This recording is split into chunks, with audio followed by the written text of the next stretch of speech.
More.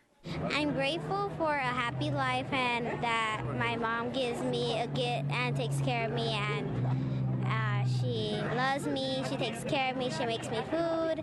My whole family does that, and they always will be in my heart. Turning now to another group that gives back to the community, the LAPD spends a lot of time reaching out to kids to help set them on the right track. As Gil Reyes reports, champions of community outreach were recently honored at a Tinseltown gala. Thank you for every single person in law enforcement for what you do for us and our community every single day. She plays forensic scientist Abby on the crime-fighting drama NCIS. But on this night, at this LAPD gala, actress Polly Perrette is honored for real for her charity work and outspoken support for the LAPD Hollywood division. I studied sociology, psychology, and criminal science in college, and I wanted to be a cop. But something else happened, and now I have this great job. But I still continuously support my police and my law enforcement friends, especially our Hollywood division. We have, as far as community policing goes, it's a model for the rest of the country. This past August, for example, Hollywood division officers took at-risk kids to go shopping for free school supplies. The Hollywood Police Activities League hosted the ceremony, honoring the best in community outreach. The league serves 600 kids every year. Proceeds from the dinner benefit youth programs. Also honored, Hollywood Division Sergeant Daryl Davis for his dedicated relationship building with area youth. I coach when I'm away from the job. I coach baseball, I coach football, and the youth is everything for us. They're the up-and-comers. And if we're able to reach out to them and have it where they're able to bond and be part of us, you know, it's a great thing. The hallmark of community policing. In Hollywood, I'm Gil Reyes for LA This Week. LA City Fire Department Inspector Eugene Andrews was also honored with a Community Leadership Award. Andrews, who works closely with Hollywood officers, was on vacation and unable to attend. Well, it's the largest Native American event of its kind in the country. The 26th Annual American Indian Arts Marketplace brought the art of Native tribes from all over the country to Southern California. Anna Marcos takes us there. If you ever imagined what it'd be like to stay in a teepee, here's your chance. Teepees, kachina dolls, and all things Native American were on show at the annual American Indian Arts Marketplace at the Autry Museum of the American West. Mainly I carve manzanita, and this one right here represents water is life. The Autry's mission is to tell the diverse stories of the American West, and so we get to share culture and community with all of Southern California. Visitors came to buy, to look, and to experience. And whether you were here for the artwork, the way of life, or the jewelry, you got the perspective of some 200 Native American artists representing 40 tribes across the country. I'm Navajo, right? This is what we're known for, jewelry, making jewelry. This is an abstract mixed in with the wildlife as the subject matter, and I like my hummingbirds because it's a good luck. I like people when they get excited when they see my wood carvings. That's kind of brightens up my day. We heard there was even Indian fry bread, but if you missed it, there will be a chance to commune with the native spirits again next year. I'm Anna Marcos for LA This Week. The event also included children's activities, Native American demonstrations, films, and a short play festival. Well, if your child likes to read, then you're one of the lucky ones. But many other kids may not like to read as much because they don't have access to books, especially since public library book budgets have been plummeting since 1989. But with November being National Family Literacy Month, one Los Angeles elementary school will be able to open a new chapter when it comes to reading. Rasha Goel has more. Students at Wadsworth Elementary School can now experience the joy of reading at their school library thanks to Access Books, a nonprofit organization that refurbishes elementary school libraries in underserved communities at no cost to the school. We're very excited, very thankful to Access Books for choosing our school to provide more resources in the form of books and library books in our school, and giving our library a nice, facelift, as you may have it. Yes. Kids just need to be surrounded by good books because That's how you learn to read. The best predictor of how well you read is access to books. And that's something many of these underserved communities are lacking and yearning for. We didn't have a lot of books, and we're getting at least 1,000 new books for the kids to enjoy, new up-to-date books. We haven't bought any up-to-date books in a while, so they will love that. Dozens of volunteers, teachers, parents, and kids, including former students, came to help out with book organizing and mural painting. Among them was Demarius Macias, a former student. I would also kind of get bored because there wouldn't be new books that we could check out, and now I'm kind of happy because my brother comes to the school so he could check out new books. I think it is important because sometimes when you go on the internet and you want to search up history, it's not always true, and in the books it's sometimes true. Officials say at least 90% of the children served by Access Books live in poverty, and many have never owned a book. I'm Rasha Goel for LA This Week. Access Books has now refurbished over 300 school libraries. And in addition to books, libraries also offer a wide range of learning tools. One program at a city library allows you to check out not only books, but toys too in one kit. As Gil Reyes reports, doubling the pleasure of learning. No more monkeys jumping on the bed. Story time is just part of the fun for preschoolers at Panorama City Branch Library. There's also playtime, and when it's time to go, parents can now take home both in one package. It's a plastic backpack, a clear plastic backpack that you can see through, and inside there is a toy and a related book. They encourage language-rich play between parents and children because the more words a child hears before starting kindergarten, the better prepared they are and the better they do in school. Children's librarian Beth Gallego and co-workers at Panorama City Branch came up with the idea of literacy play kits. One book, for example, is entitled Stick. It's about a frog that gets stuck to a dragonfly, and together they travel to faraway places. And the toy that's with those books are these blocks that have suction cups on them so that they actually stick together. Back home, Alma Rodriguez and her daughter Yoltsin recreate the character's sticky situation with blocks, laughing, bonding, and talking about it. With building blocks, if they're different colors, they can talk about this is a red block, this is a blue block, I have 3 red blocks. How many blocks do I have now? And they can count them, and they can do colors, and they can sort, and all of those basic concept activities. Rodriguez says playing with reading is helping her daughter learn English. I translated. I have to read it first in English, and then I'll translate it. So she's getting her vocabulary from there. It's pretty amazing, and I hope we could have more of these resources around. Now, these play kits can be checked out for a week at a time, must be returned here to the circulation desk and not the book drop box. And please make sure you include all the pieces when you return them because the library will check. For now, happy reading and playing. From the Panorama City Branch, I'm Gil Reyes for LA This Week. Now, literacy play kits can be checked out at no cost if you have a library card. If you don't have one, get your card today to check out the kits and so much more. And those library kits are now available to more families as the program expands to other parts of the city. A scramble crosswalk installed a year ago gets positive results, while a new street light in another part of town helps improve safety for drivers and pedestrians. All these stories in City Beat. Library play kits are now also available at the Arroyo Seco Regional Branch, which recently debuted them during a sing-along story time. Just like the Panorama Branch, families can select from 100 circulating activity kits, each of which includes a book, related toys, and a list of suggested activities in a transparent, child-friendly backpack.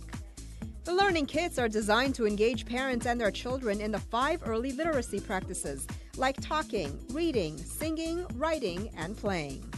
All of those things are important markers of success.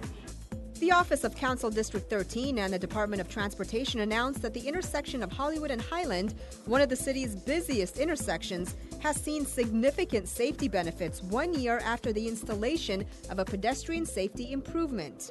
LADOT says there have been 0 pedestrian collisions since a new scramble crosswalk was installed at the intersection. The special crossing system allows everyone to enter the roadway from each corner in all directions, including diagonally. Officials say the Hollywood Scramble has created a safer environment and has enhanced the pedestrian experience. Local students, community members, and LAPD recently gathered to celebrate the installation of a traffic signal along North Main and Seychelles Streets on the border of Lincoln Heights and Boyle Heights. From January 2010 through October 2016, there have been 4 pedestrian and bicyclist collisions along North Main Street. There are also several schools near the intersection, which is used by hundreds of students every day. Officials say that while the new signal will greatly improve public safety and traffic flow along this busy corridor, drivers and pedestrians still need to stay alert. Officers from the LAPD's Olympic Station presented 14-year-old Katie Amador with a new bicycle to replace the one that was stolen on her birthday in October. The officers took up a collection after the girl and her mother went to the station to report the crime. And I got a new bike. I'm so happy. Reaching the age of 90 is certainly something to be proud of. It's a milestone that deserves to be celebrated, and the city pulled out all the stops. Rasha Goel has more. Whoopee! I woke up this morning and I'm praising the Lord. Genevieve Flavian is 103 years old and one of the honorees at the city's Department of Recreation and Parks annual 90-plus Legacy Luncheon. When I asked her the secret to a long, happy life, she said, Enjoy life. That's what we're here, and share it to the best of your ability. Just be thankful that you're alive. She's among the many seniors over the age of 90 being celebrated and honored. Like the other seniors here, she is a member of the Los Angeles Federation of Senior Citizens Club.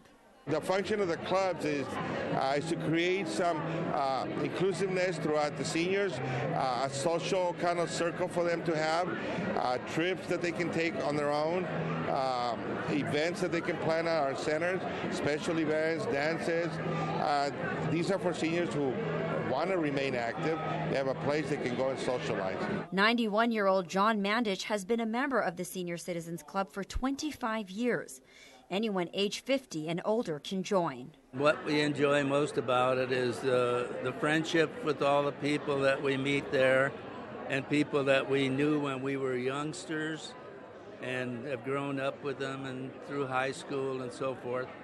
And also, my wife loves the bingo. There were 260 seniors over the age of 90 and 6 seniors over the age of 100 at this event. Now, age did not keep these seniors from having a good time. The thing about it is you got to stay active, you got to keep doing things. You used to be my honey. You spend up all my money. No use. A lot of the seniors are home, they have family, but they basically stay home.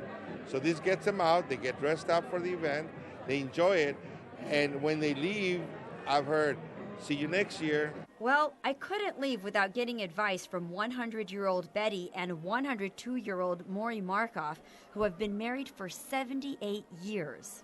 Agree to disagree and forget it, because you can't resolve every problem. And so don't be hasty, don't do something you will regret later. Betty, turn away. A little love and some laughter can go a long way. And these seniors once again prove that age is just a number. In Los Angeles, I'm Rasha Goel for LA This Week. If you love holiday lights, then you'll love watching them glow and sparkle on the LA Harbor waterfront. Find locally made arts and crafts at a unique crafts fair and grab your family and friends for an evening of skating in downtown LA. All this in this week's Things to Do. Los Angeles Harbor sparkles with holiday lights during the free and festive Holiday Afloat Parade. Officials and community leaders will take part in the parade as judges or passengers on approximately 60 boats parading along the LA waterfront. Participating vessels will be of all shapes and sizes, including powerboats, sailboats, tall ships, and harbor working craft. There are several viewing locations affording spectators unencumbered views of the elaborately decorated boats and the opportunity for friends and family to join in on the celebration. Check it out on Saturday, December 3rd at 6 p.m. at the Port of LA. For more, visit laharborholidaysafloat.org. Described as the largest Made in America shopping event in the country, the annual Unique USA Holiday Market features clothes, accessories, and art pieces from a number of quality handmade brands. Check out local products and rub elbows with the different designers and artists showcasing their work. Take a break with locally made food, plus free drinks, snacks, and photo booth portraits. It all takes place on Saturday, December 3rd and Sunday, December 4th at the California Market Center, located at 110 East 9th Street in downtown. For more, visit uniquemarkets.com. The annual LA Kings Holiday Ice brings outdoor ice skating to LA Live's Microsoft Square. Skate around the dazzling Christmas tree that stands in the middle of this outdoor rink and take in an LED holiday light show on the huge screens around the plaza. The ice rink is open through January 7th. It's located at 800 West Olympic Boulevard. For more info, visit lalive.com/events. And that's a look at some things to do. Well, that's going to do it for this edition. I'm Yana Kane from all of us here at LA This Week. Thanks for joining us. A reminder that you can catch us online at lacitv.org. You can also follow and like us on Facebook. We'll see you back here next week for more of LA This Week.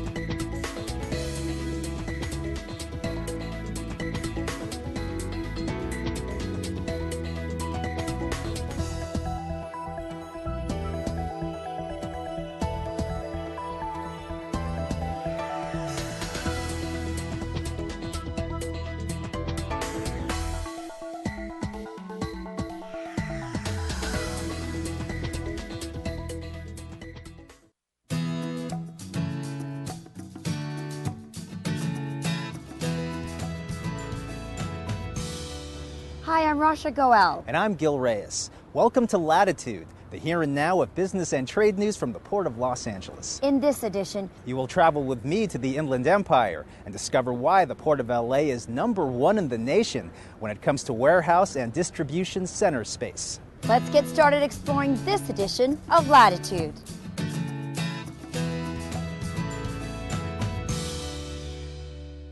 At the Port of Los Angeles, things come in 3 sizes: big, bigger, and biggest.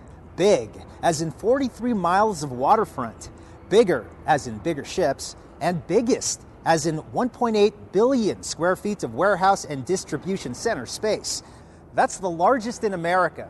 But that's not big enough.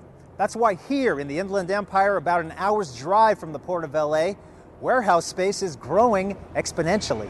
We've built several million square feet over the past couple of years. We're standing in, obviously. One of our premier developments is a 750,000-foot building. We've been lucky enough since our inception to do about $400 million of development here in Southern California.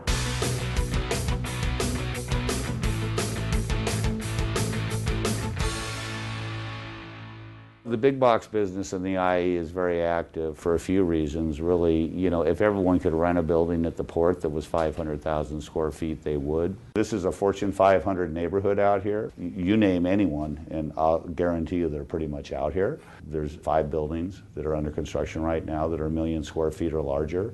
Having those larger big box warehouses out in the Inland Empire give us a critical mass of that support infrastructure that's so vital to moving cargo. So the port's proximity to the Inland Empire is one of our competitive advantages. What we're building here is what we call the World Logistics Center. It will be the next generation advanced logistics park, where it will consist of about 41 million square feet of next generation logistics facilities. Like you see behind me, the Sketcher facility, we're within an hour's drive of every major market, including the ports. You got multiple number of freeways, you know, the 60, the 10, the 210, the 91, the 215, the 15. The Inland Empire has been so vibrant over the last 5 years. There's been 60 million square feet of buildings added to the base out here. The Port of Los Angeles in particular is one of the best ports in the entire world. It's allowed this entire market to thrive. We have a great consumer base surrounding it, and we have great access to the rest of the country. Having the Port of Los Angeles is absolutely critical to our local economy here. The Port of LA really drives business in the Inland Empire, and we have quite a number of centers where everything comes in from the port into that center, and then they distribute it out nationally. The biggest and getting bigger. The Port of Los Angeles looks to the Inland Empire for room to grow. It all started that one day. I knew then my destiny. To have a career where I can achieve my best, where every day is different, where lifelong friendships are made, where I'm saving lives and inspiring others. My name is Mackenzie Vandergeest, and I am a Los Angeles firefighter. Don't worry, Patty. This isn't going to hurt me one bit. Hi, I'm Dr. Eric Shapiro in beautiful Encino, and you're watching LA City View, Channel 35. Our city, our channel. Open wide.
Good morning.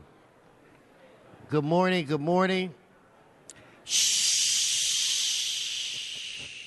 Please take a seat. Find a seat. I want to welcome each and every one of you to your Los Angeles City Council meeting. This council meets every Tuesday, Wednesday, and Friday at 10 o'clock. The public is welcome. Mr. Clerk, we have a quorum. Would you please call a roll? Blumenfield, Bonner-Busca, Dio, Engler, Harris, Dawson, Weezer, Carrasco, Corin, Martinez, Farrell, Price, Rue, Wesson, 13 members present and a quorum, Mr. President. Thank you. Okay, first order of business. Approval of the minutes. Englander moves, Buscaino seconds. Next. Commendatory resolutions for approval. Koretz moves, Price seconds. Mr. That brings us where? Mr. President, there is a request to continue item 1 to December 13. Again, item 1 to December 13. Okay, so without objection, that will be the order. Continue. Very good, sir. Items 1 through 10 are items noticed for public hearing. Okay, do we have cards? Yes, sir. Cards on 4, 5, 6, 8, 9, and 10. Okay, let's hold those items and vote on the remaining items. Let's open the roll, close the roll, tabulate the vote. 13 ayes. Continue. Items 11 through 21 are items for which public hearings have been held. For clarification, item 11 is subject to the approval of the mayor. And for item 20, a community impact statement against the city sidewalk repair incentive and cost sharing rebate program has been submitted by the Studio City Neighborhood Council. Okay, specials. Mr. Buscaino. If we can, Mr. President, items 20 and 21 special, please.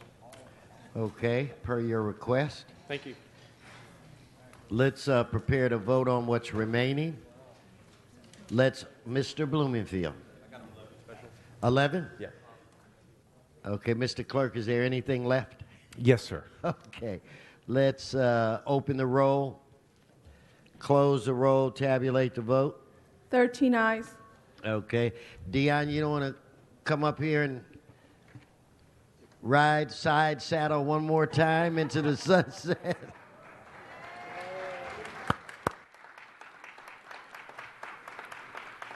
See if you already forgot, but why don't you come and join your extended family? Okay, where are we, Mr. Clerk? Mr. President, items 22 through 30 are items for which public hearings have not been held. 10 votes are required for consideration. Okay, so without objection, those items are now before this body. Do we have cards? Yes, sir. Cards on items 23, 24, 25, 26, 27, 29, and 30. We'll hold those items. Mr. Buscaino? Apparently the items I wanted to call special, cards have been pulled. 23, 24, 25, kind of package them together in relation to trees in our cities. All right. Thank you. So let's vote on what's left, Mr. Clerk. Let's open the roll, close the roll, tabulate the vote. 13 ayes. Okay, that brings us where? Mr. President, item 31 is an item scheduled for closed session. Would you like to hold it on the desk? Let me look towards Mr. Krikorian and get some advice here. Thank you very much, Mr. President. This is settlement that has been considered by the Budget and Finance Committee, but it will need to be considered in closed session by the full council. Okay, so we'll hold this and we'll deal with it a little later today.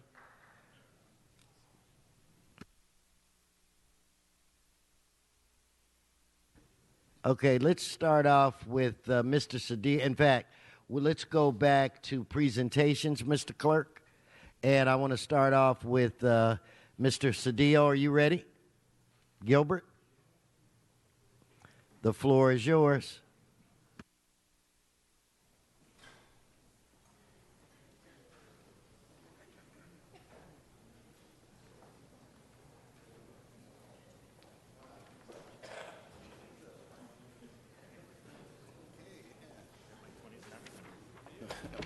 I only need you to let me know.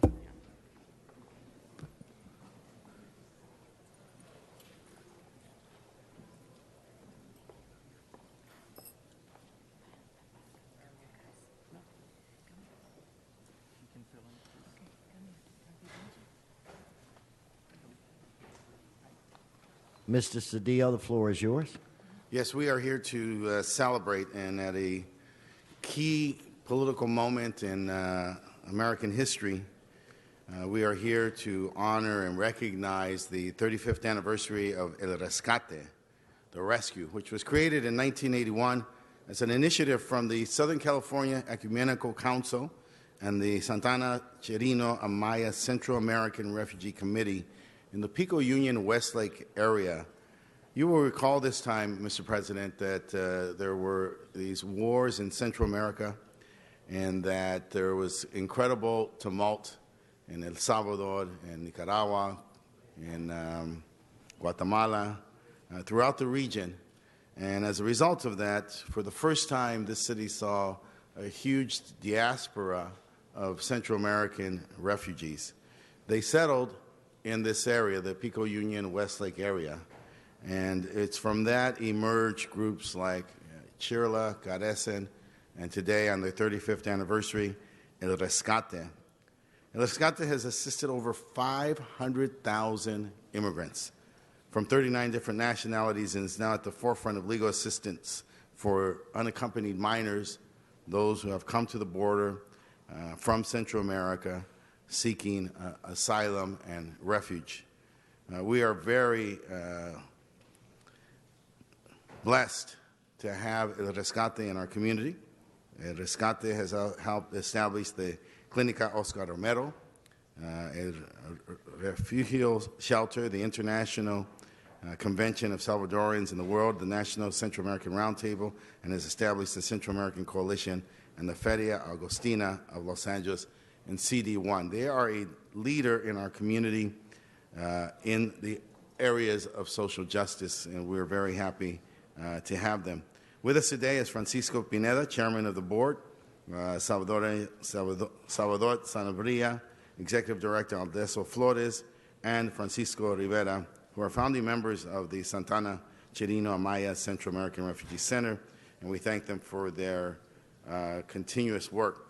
As you know, we have just finished a political campaign in which immigrants and refugees have been at the center of the dialogue.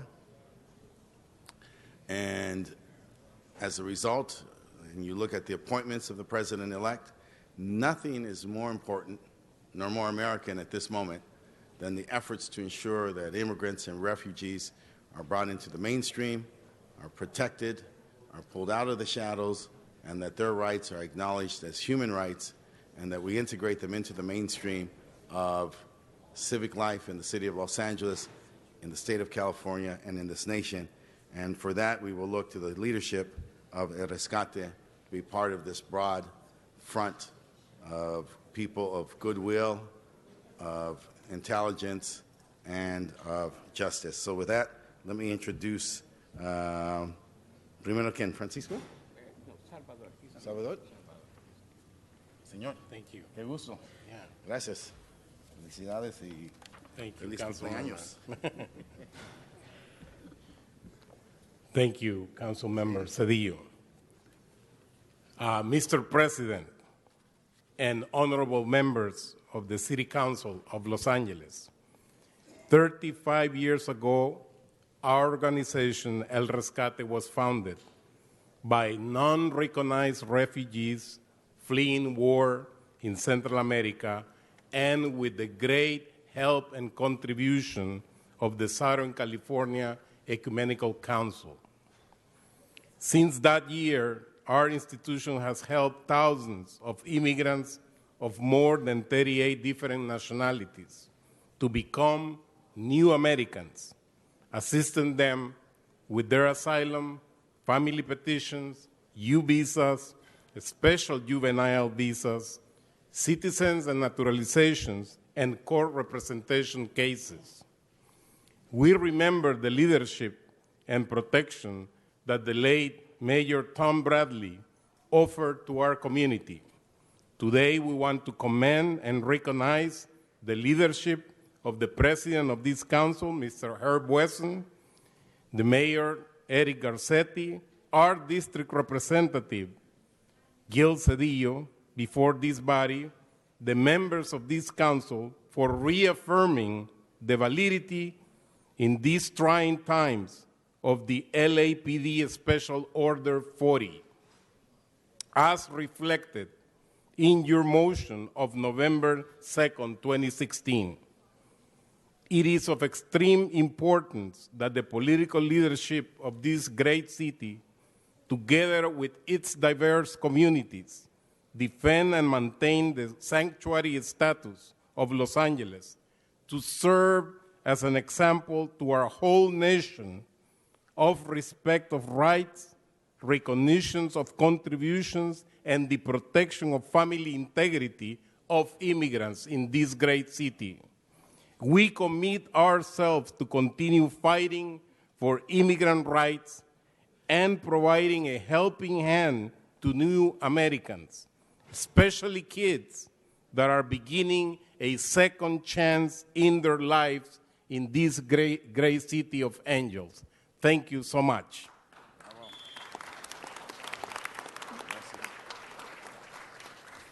Who's next? Okay. Colleagues and Mr. President, thank you for this opportunity. Let me present this. Mrs. Betsy. That's beautiful. Let's give him another round of applause. Thank you so much. It's wonderful.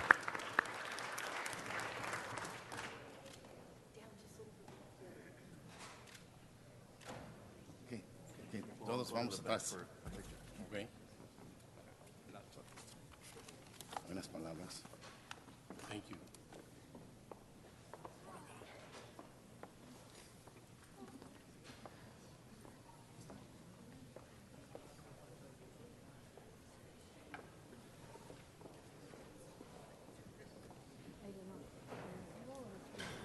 All right, we're going to go through some cards now. We've got Sean Murphy. Sean, come on up on items 4, 5, 6, 8, and 9.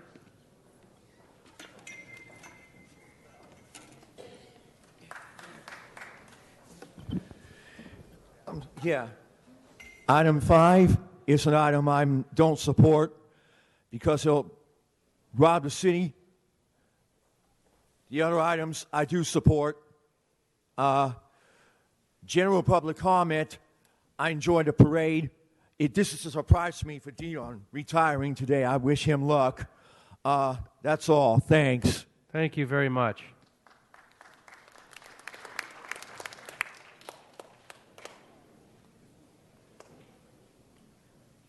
Okay, we'll go ahead and go to Oscar Muhammad. Oscar? You have cards in on 20, 21, 23, 24, 25, and 32. 3 minutes.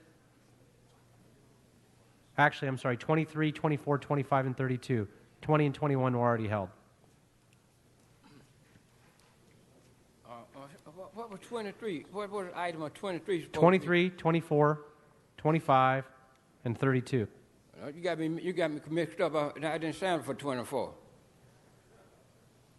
Call me back later. Okay, so just, you can go ahead and do 23, 24, and 25. 23.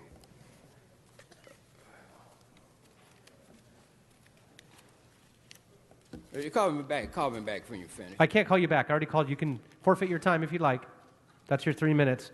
23, 24, and 25. 23. You're not going to speak on the special item? 32? No, not right now. Not until we get to the special agenda. Well, I'll speak about the item about the homeless, though.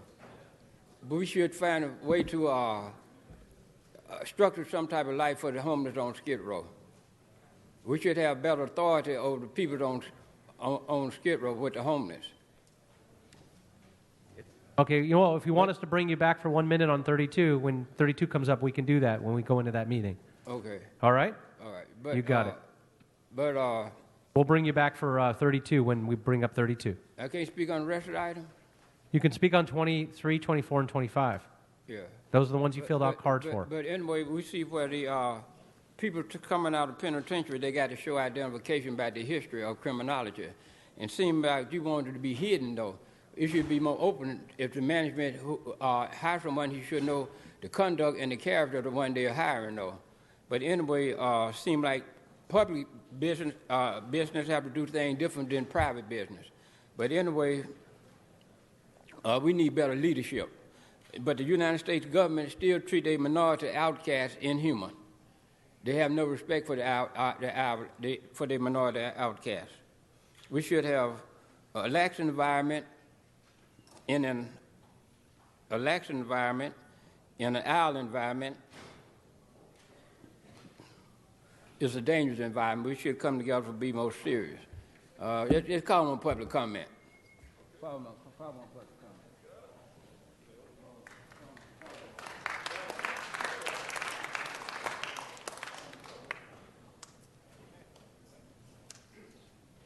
All right, thank you very much. We'll go ahead and go on to Mr. Eric Previn.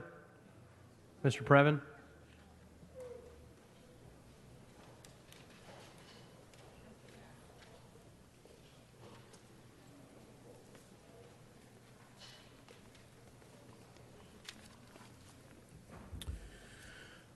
Good morning, sir. It is Eric Previn from All right, you've got items 8, 25, 26, 27, 29, and 30. Thank you. It's Eric Previn from CD2. Item 8, we are denying the protests on a lighting district. It is located in CD7.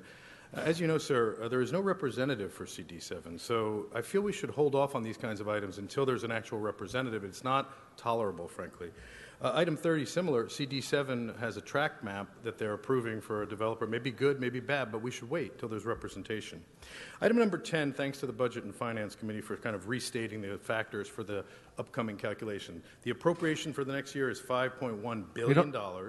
We don't have 10 before you, sir. Stick to the ones that you filled out cards for and the ones that are before you. Okay, that's fine. That's fine. There's a 7% value, property value uptick also in town, but those numbers are interesting. 26, I believe, the city will not be obligated on this particular program to make payments on the bonds. So we're just kind of serving as a conduit for some bonds. It's about $17 million.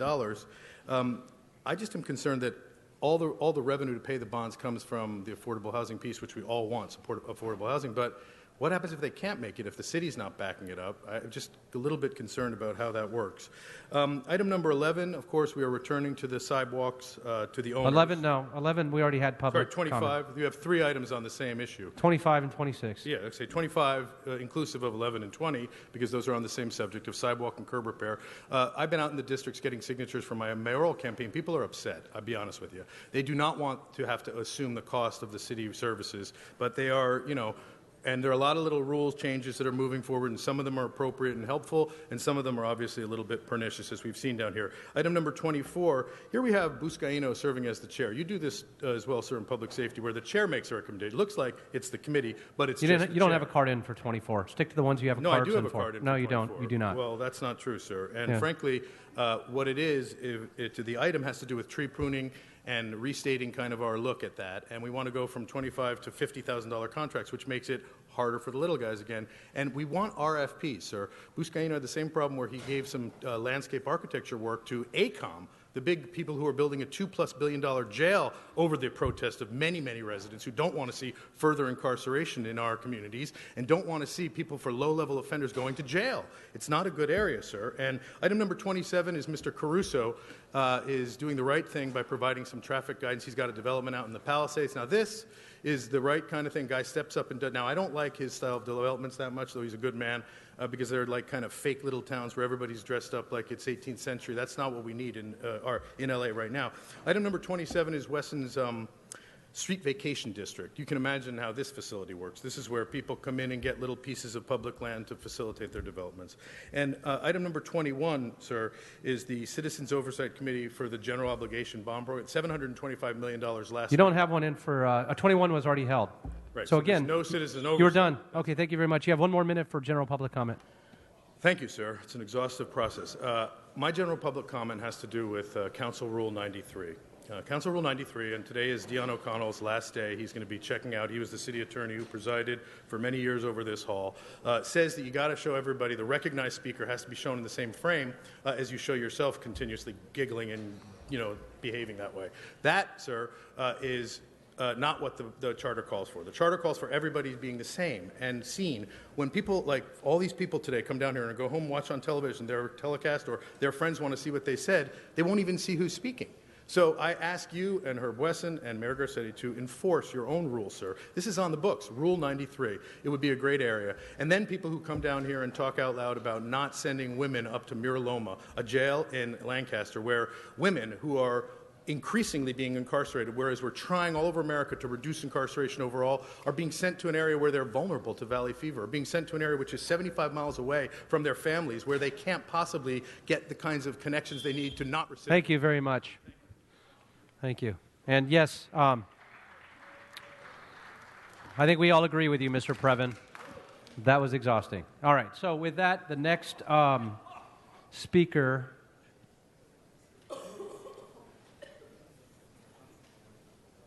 All right, actually, we'll go ahead and let's open the roll on items 4, 5, 6, 8, and 9. 4, 5, 6, 8, and 9.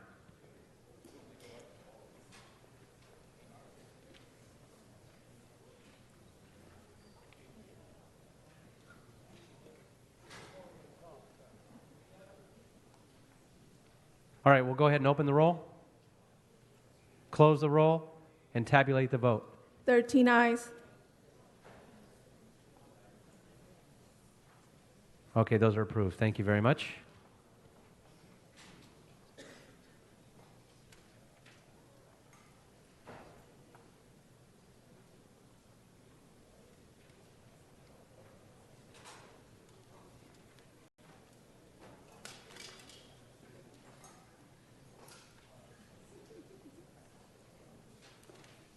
All right, now we're going to turn the podium over to Councilmember Wesson for a special presentation. Now our city attorney is here as well.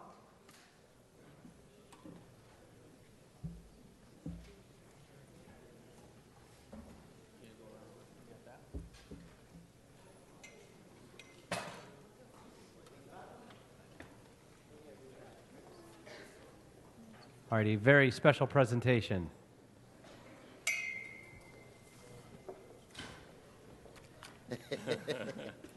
Okay. Come on. All right, here he comes. Can we, I want to make sure that the cameras are rolling. Yeah. It's a citywide event. See, Dion, it's your day and we get a blank screen. Perfect. Yeah. Okay, and Mr. Englander, before I start, for a lot of us here, this is a very important and special presentation. So comments from the peanut gallery, if they disturb this, Mr. President, they should be removed from these chambers. Without question. Okay, so we'll make sure we've got several city attorneys here present. We'll make sure that we follow those rules. We want to show respect to a man who has earned it. I'm talking about our own Dion O'Connell, who was it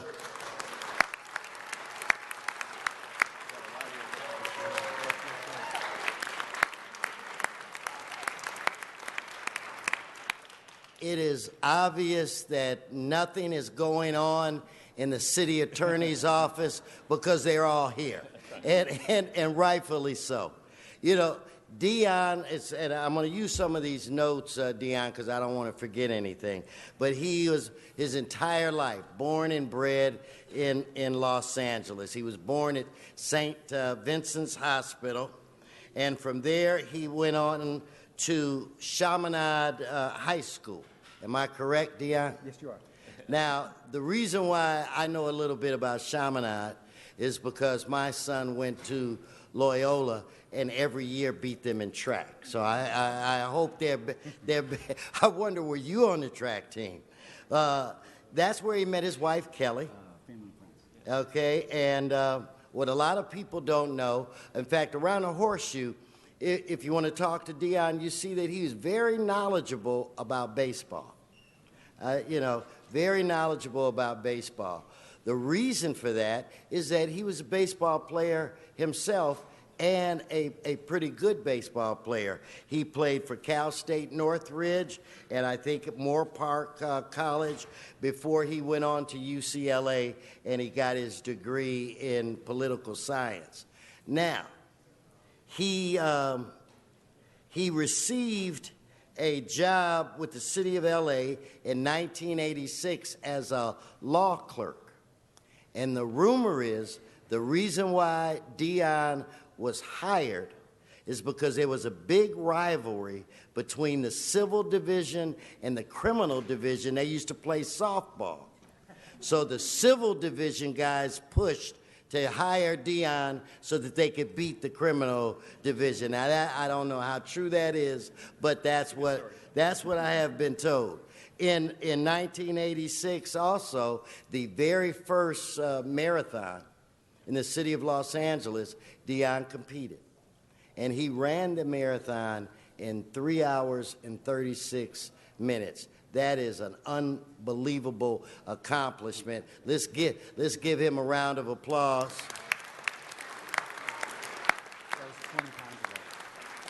He told me he could do it now in 8 hours and 36 minutes. He said that was 20 pounds 20 pounds ago. But he was permanently hired in 1987 and was a litigator, which I didn't know, Dion, for 15 years and worked on some very big cases. As we know, Dion has been our personal attorney in these chambers for 14 years. And we have caused him a lot of pain, maybe some hair loss, and a lot of caffeine from coffee that he had to drink to keep up with us. And no matter how upset we would get, Dion was always calm, maybe a little jittery at times, but always calm. And I remember once he and I having a debate, and he indicated to me that I have a responsibility to the city of Los Angeles. And that's when I always respected Dion, but I looked into his soul that moment because he wanted to do the very best he could for the city that he was born and raised in and the city that he loves. Dion can be creative when he wants to be. Operative word, wants to be. But I just have to say this. I've had the privilege to sit in that president's chair, I think for 5 years, Dion, and there's no way that I could have survived without having you there every day to provide counsel, even when I didn't agree. And guys, now my whole team up there, the clerks and the back and forth between Dion, I'm like, Dion, please let me.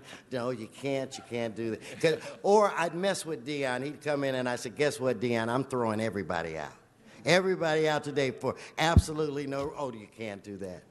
But this is a guy who is very passionate about social justice and politics. And he had to put that aside because he had to be balanced when he worked with us. So that's one of the things that Dion is going to do when he moves on to Simi Valley, where he'll serve as a high-ranking city attorney. He's going to do some of these things that he loved. He's going to be more involved and be progressive when he wants to be. And I'm very, very happy for him. Dion, for me, I will miss you personally because we understand each other and we work well together and we're almost the same height, and that's important. That's important to me. But I wish you all the best. You know, I can remember for 3 years, Dion would tell me, Yeah, my daughter is just starting college, so I have to go and take her. So I got that. She started college 3 years. You know, by the time I figured out what he was doing to me, she's about ready to graduate. But he has been a steady hand, a good friend, and has dealt with every member around this horseshoe in a very professional way. We in the city of Los Angeles, we will miss you. I personally will miss you. I will miss your quick wit and the private jokes that you and I have between one another when it's a long day or it's a tough day, things that I would not say in front of everybody else because they were our moments and our private jokes. And he is hilarious when you get a chance to know Dion. But on behalf of this council, I just want you to know that you did a job well done, that you will be missed. Do not be a stranger. Keep in touch. Call Streff, make sure he's on the straight and narrow. We got to keep an eye on him because he's slightly taller than you, and when people get over 5'8", then I start to worry. So keep him on the straight and narrow. We wish you the best. For all of the folk that are here today, let's really give Dion the type of applause that he deserves. He spent a long time fighting and protecting the city of Los Angeles. Let's give him a round of applause.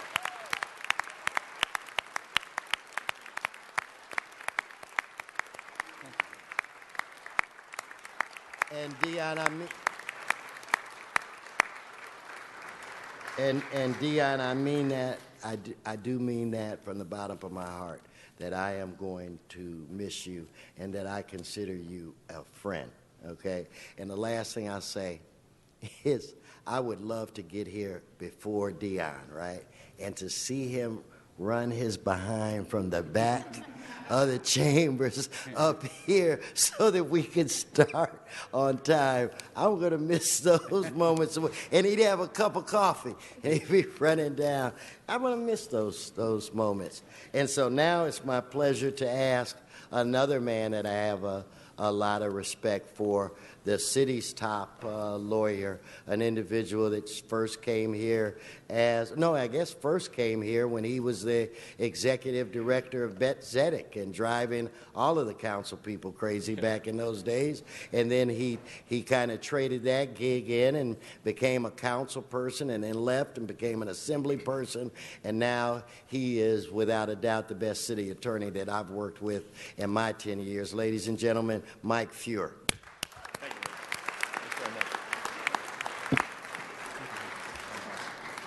Thank you, Mr. President. I was reflecting, Herb, as you were describing Dion's background, looking around the room a little bit, and there are at least 3 families, Dion, here for you today. There is the City Council family with whom you have worked so effectively and so closely for so long. And that family includes not just council members, but their staffs, the city clerk, and others who are shaking their heads with a lot of affection for you. There's another family here today, and that's the family of the city attorney's office. And it's a real testament to you that this chamber is jammed with your colleagues. Dion, your colleagues are here today because they both have a lot of affection for you and a lot of respect for you. And then there is another family who's here, and Herb is talking to them as we speak. Dion's family and friends are with us.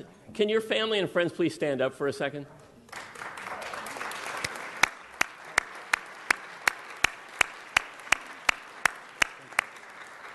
And I think it's really important for your family and friends who are here to look around this chamber and see how many people who are in this chamber now have come to honor your family member, your close friend, Dion.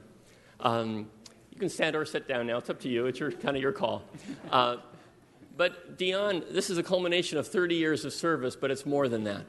It's the culmination of 30 years of your awakening every day and only having one thought in mind, and that is how you can best serve the people of this city, how you can do something that really matters with your life every day.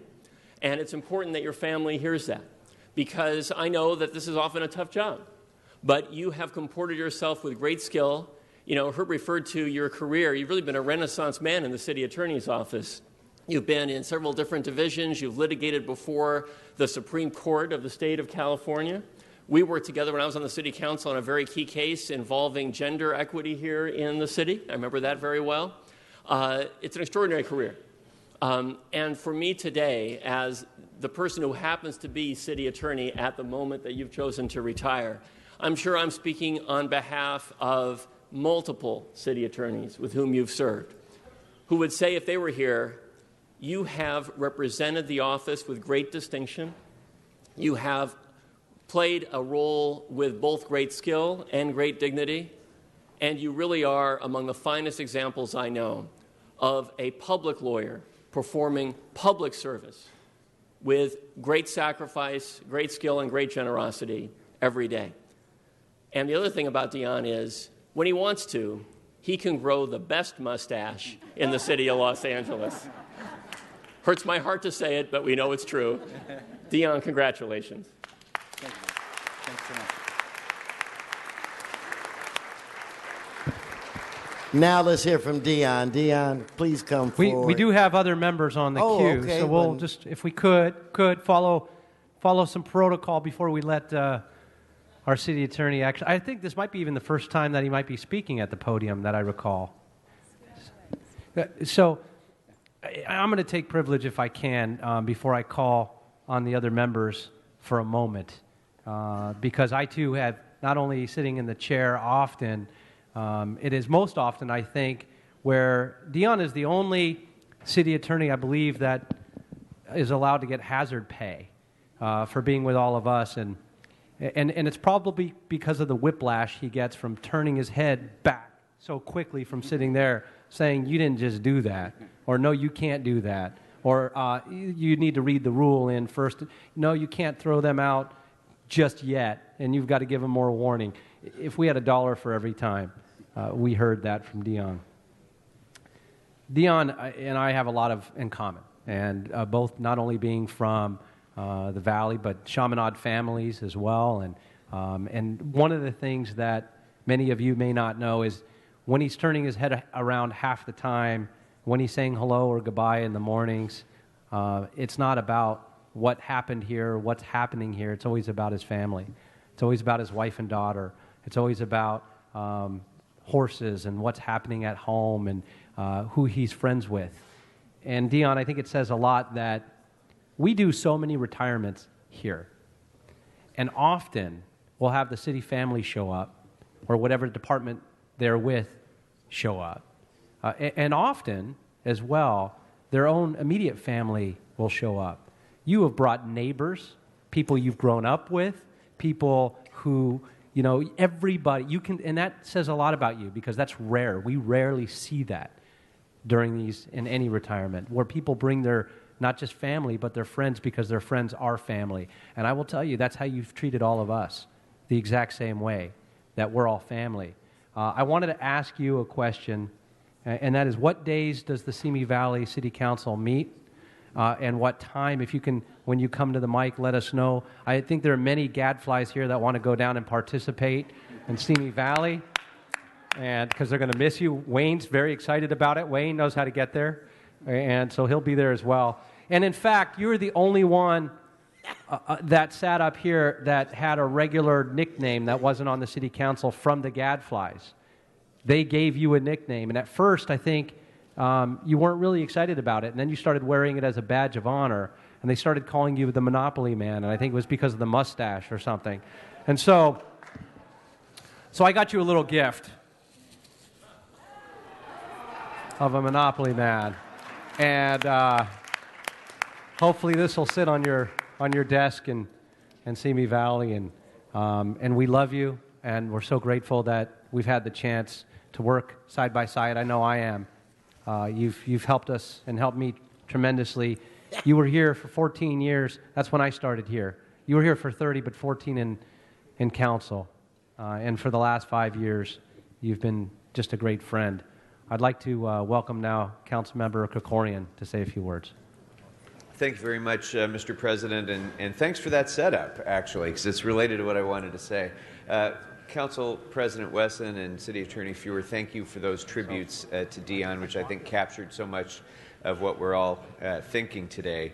And Mr. Feuer, you mentioned the three families who are here, and I'd like to add a fourth. The fourth family that's here relating to Dion's retirement is the family of people who come to participate in our council meetings, the members of the public, because Dion, throughout his service to this council, has not been the attorney for President Wesson. He has not been the president for me or any of my colleagues.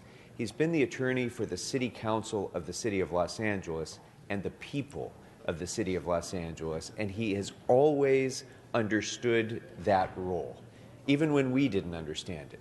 And, you know, sometimes I practiced law for over 20 years, and some of the hardest things I ever had to do was saying no to a client or telling a client, you can't do that.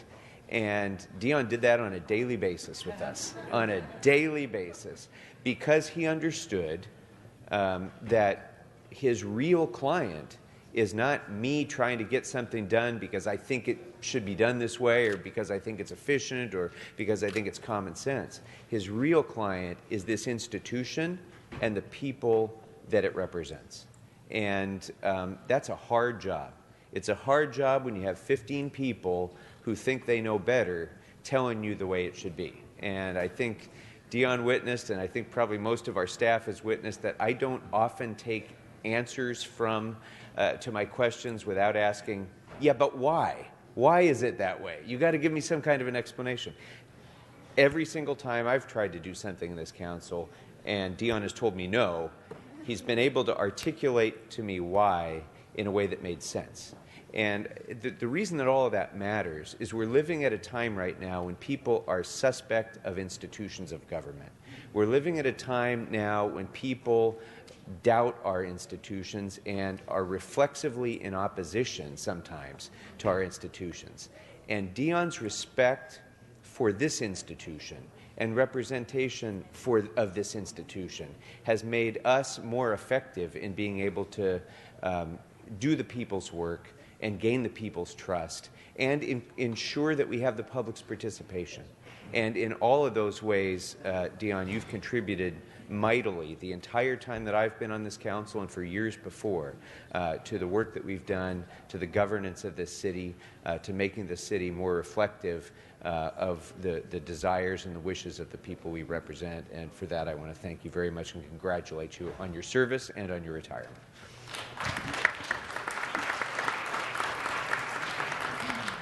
Councilmember Huizar.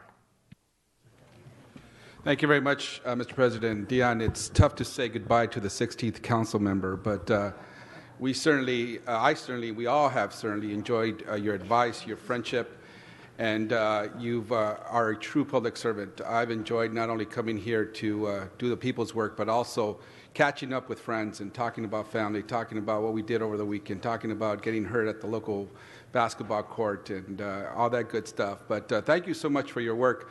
I also noticed you running in at times with a paper cup trying to get to your seat. And so you wouldn't have to run around with a paper cup. I'm going to give you my own coffee mug. It's used, but you just have to wash it. And but it's going to be better than a paper cup, okay? No, Dion, we love you. Thank you so much. Incredible advice. As Mr. Krikorian said, you got us out of some very difficult times, gave us great advice to move forward. When we thought it was chaos in here at various times, you advised us, we moved forward, and you did a great job of that. Thank you so much.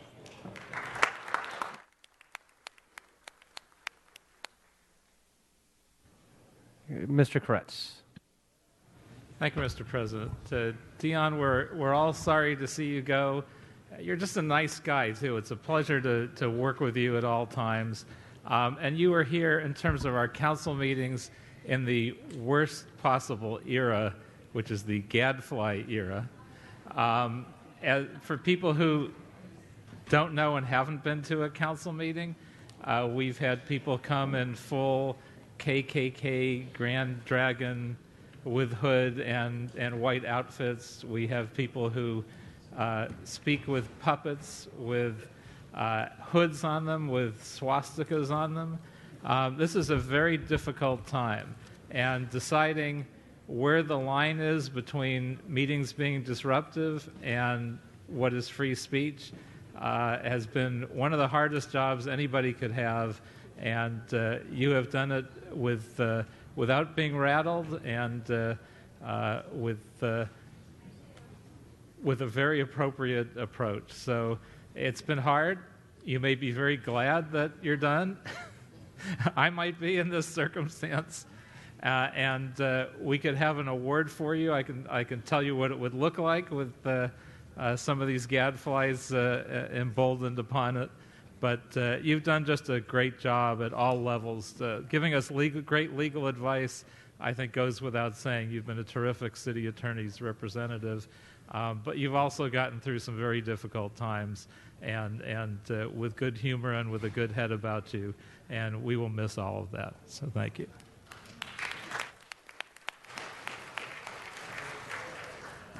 Councilmember Cedillo. So, Dion, this is a point where everything that can be said has been said, but not everybody has said it.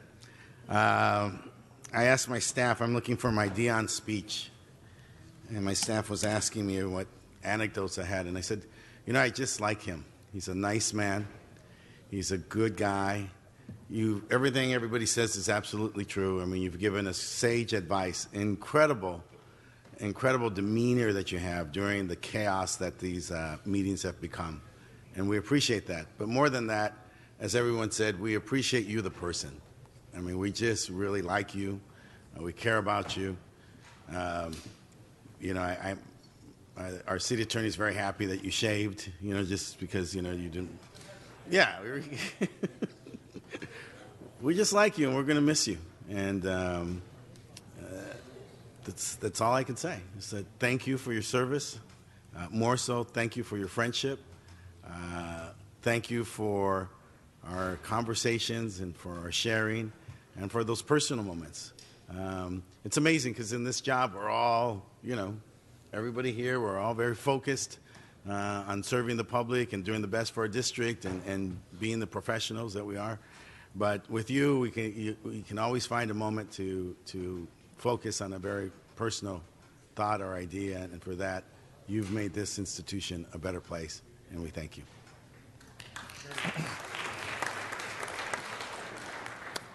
Mr. Blumenfield. Just wanted to add 2 more cents to the discussion. 1 and 2 more thank yous. You know, thank you for having a wonderful mother who is my constituent. That is wonderful, and thank you for being my seatmate. You know, one of the great advantages I have that my parents gave me is a last name that starts with a B. And what that means in this context is I get to sit right here next to you for the last couple of years, and I get to hear all the funny things you say under your breath, all the smack you talk about all the people around this horseshoe, which I will never reveal. That's good. What's attorney-client privilege? Yes, it's all covered. But you also put up with all of my crazy questions as things come up, and some of them I ask publicly, but a lot of times I just turn to you, and you're in the middle of 6 things, and by the fact that I have this last name and I get to sit here, you have to answer a lot of my questions as I just turn over. But you've been so gracious about it, and you've been a great friend, and I wish you all the best. So I just wanted to add my voice of thanks. Thank you.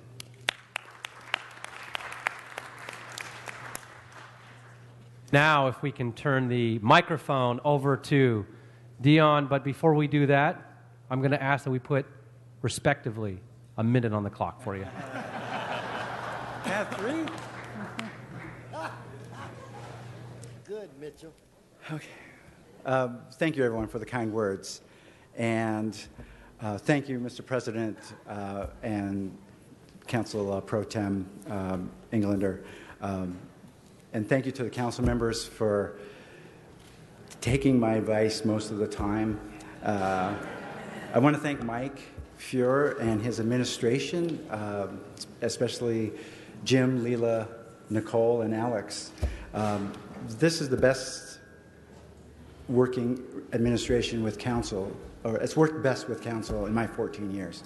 And so a lot of that credit is to Mike and his team.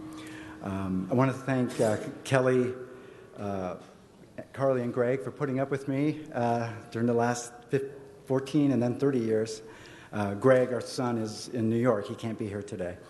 I want to thank my neighbors, Brett and Danny Nasha, and also Lynn Wyatt, Kelly's horseback. All right, there's your minute. You know, if I give you more time, Okay. I got to give Herb more time and Mike more time. I have some written materials. No, I can pass go. around. Please, the clock is yours. Also, Jack and Vicki Kearns, we went to high school together at Chaminade. Or Vicki went to Louisville, but lifelong friends. My brother Michael is here. I love that guy. And Pat Smith is also here from my high school. I just want to also thank the clerk staff, the CLA staff, the council members for being so nice to my mom when she would come. She loves coming to these meetings. She's a little bit under the weather now, so she couldn't make it. But you're all so sweet to her, and I do appreciate that. I want to acknowledge all the clerks that I've worked with, Maria, Kay, Brian, Alan Alietti, Shannon, Sharon, Jan, Erica, Post, and also the roll call clerks, Julie, Maria, Luigi, Sharon, Veronica, Gloria, Anna. And Bob, or Mr. Blumenfield, alluded to the banter behind the scenes. And there were times when the clerk and I, we'd have our own Statler and Waldorf routine from the Muppets, making insightful comments on the happenings. I want to thank the council leadership, especially these last 14 years, especially the council presidents Wesson, Garcetti, and Padilla, and council leadership Misakowski, Gruhl, Perry, Zine, Reyes, Labange, Englander, and Martinez, and their staffs, the council president's staffs, Justin, Andrew, and Ed for Mr. Wesson, Cecilia and Guy for Mr. Garcetti, and Laura for Mr. Padilla. And I want to thank Channel 9 News for, after a while, when you hear when there's a story on Channel 9, they're right behind the city attorney's spot there, and they've learned to get a little bit above my bald spot, and so thank you for doing that. I think the heat from the light might have done something. Okay, yeah. I think they just were trying to deal with the glare. That was what they were doing.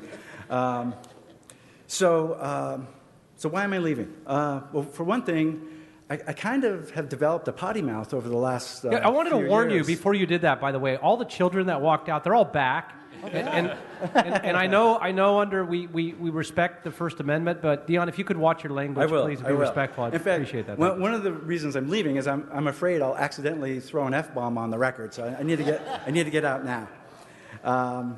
So when I was, as Mr. Weston mentioned and Mike mentioned, I was a litigator for 15 years. I was in 4 different sections, and I was moving around using the city attorney's office as my legal smorgasbord. And when I left litigation to come here 14 years ago, I left my old section with a Bob Dylan line, he who is not busy being born is busy dying.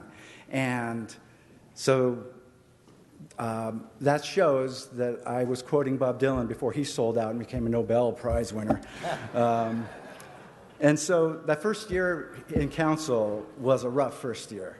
I had done no advising of Brown Act bodies before then, and so now I'm advising the city council to the second largest city in the United States.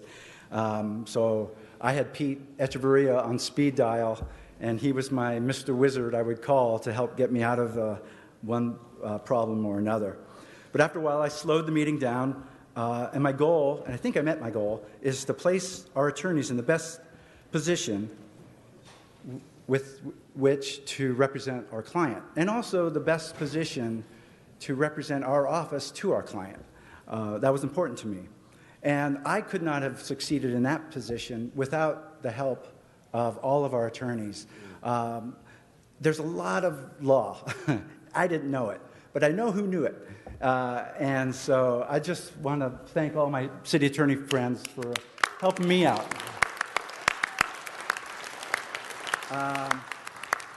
So I will miss this beautiful chamber. It's been a pleasure, an honor working here. And one thing I will miss also is every Tuesday morning, my favorite part of the week is the Pledge of Allegiance. And every time I'd stand there looking at that flag, it would transport me back to kindergarten, first grade, and reciting the Pledge of Allegiance. And it was also a beautiful moment when we had school children here, because when the adults would be reciting the Pledge of Allegiance, you could hear the syncopation. They're like a half beat behind, but it's like they were echoing what the council members were saying. But it was like music. It was a beautiful music. And figuratively, these kids hopefully will echo the civic engagement that the council members are showing. And in fact, we do have some students here. If the council president will indulge me, if I could lead the council, I don't know. I don't think he should be allowed to cite the Pledge of Allegiance. I'm not sure. That'll violate the Brown Act. Let me ask the question that those are against the rules, so we're going to have to vote to suspend the rules to allow you to do it. Absolutely, Dion. Okay. So if on the agenda, yeah, you really threw us a curveball. You could do a Rule 23 for the Pledge of Allegiance. So if you'll indulge me, if I could lead this body in a Pledge of Allegiance. And Everybody please rise. All right, say it loud, kids. I'm counting on you. Okay, all right. Okay, all right. Place your right hand over your heart. Ready, begin. I pledge allegiance to the flag of the United States of America and to the republic for which it stands, one nation, under God, indivisible, with liberty and justice for all.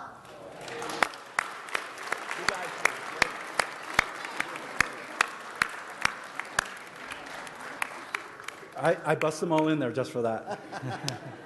Okay, that was awesome to hear that. So my biggest regret is the Pregerson ruling, obviously, and regarding the rules of decorum, and we were sued, and my biggest regret was allowing my client to be placed on the wrong end of that ruling. And I would just like to make a request to our frequent contributors to the public dialogue, just to let them know that even intensifiers lose intensity through overuse. And if you could, maybe just for the next month, call upon the better angels of your nature, call upon that kindergartner, that first grader who is reciting the Pledge of Allegiance, and channel that kindergartner, and push yourself to elevate the level of discourse that this great body deserves. So, as I leave, thank you so much. It's been a blast.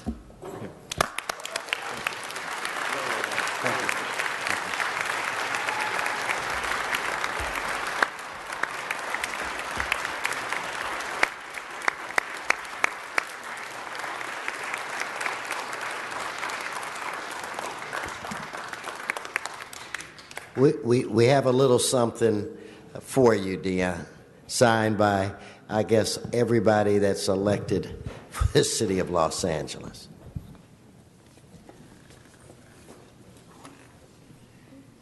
This way.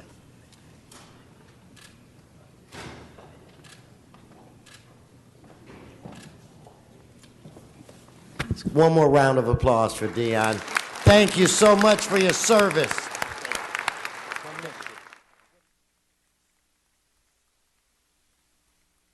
Dion, if you could see me on your way out, I got something for you. And Councilmember Ryu, I believe you've got a special introduction for us as well? Yes, I do, Mr. President. I just want to say those kids are my kids. They're from Sherman Oaks. Right. And Valley. And kids, you guys can stand. Well, and isn't it magnificent to always hear our young children, our leaders of tomorrow, whether they're doing the Pledge of Allegiance or singing or anything that they do, It's an amazing sight to see, an amazing sight to hear. And kids, if you stand up, you're going to be on TV. See that? Say hi to your parents. Say hi to your friends. You can wave. You guys can wave. You're on TV. But today I want to welcome Sherman Oaks Charter Elementary School to City Hall. And we're joined by 23 third grade students, their parents, some chaperones, and their teacher, Robin Arnold. The students are currently learning about the different branches of government and the electoral process. And recently I heard that they held their own elections in their classroom regarding what's better, M&Ms or Skittles. M&Ms? I was told Skittles won. M&M's won, okay. And I heard it was a landslide. So I want to thank you kids for experiencing City Hall. You've seen City Hall at its finest. Thank you for coming, and I know you're going to do a tour. And you had a special occasion today by seeing a retirement of one of our greats in the city of LA. Hope you enjoy yourself. If you stick around, you know, this is how government works. Government, everybody around this horseshoe, the 15 council members, and the city attorney, all work for you to make sure you have a good community and a good neighborhood and a good city. So thank you guys, and learn more. And if you happen to stick around, and in case you hear something weird, that's what we call First Amendment. And it's freedom of expression, freedom of speech. So learn a lot in schools, ask your teachers about that, and hope to see you again here at City Hall. Thank you for coming.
Okay, let's go ahead and turn our attention back to the council agenda. We're going to go ahead and take items 27 and 29, if we can, items 27 and 29.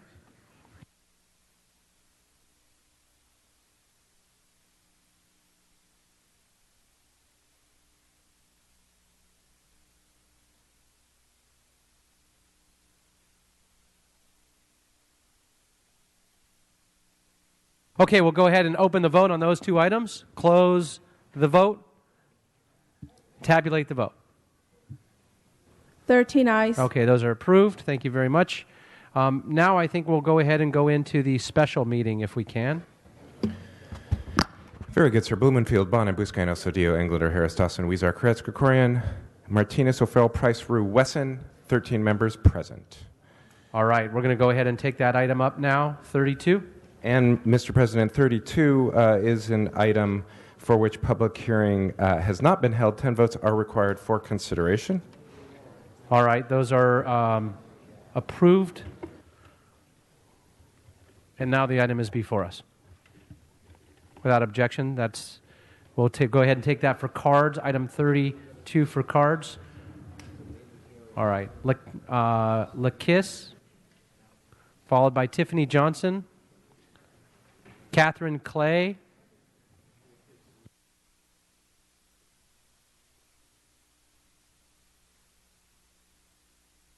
and Julie Katz.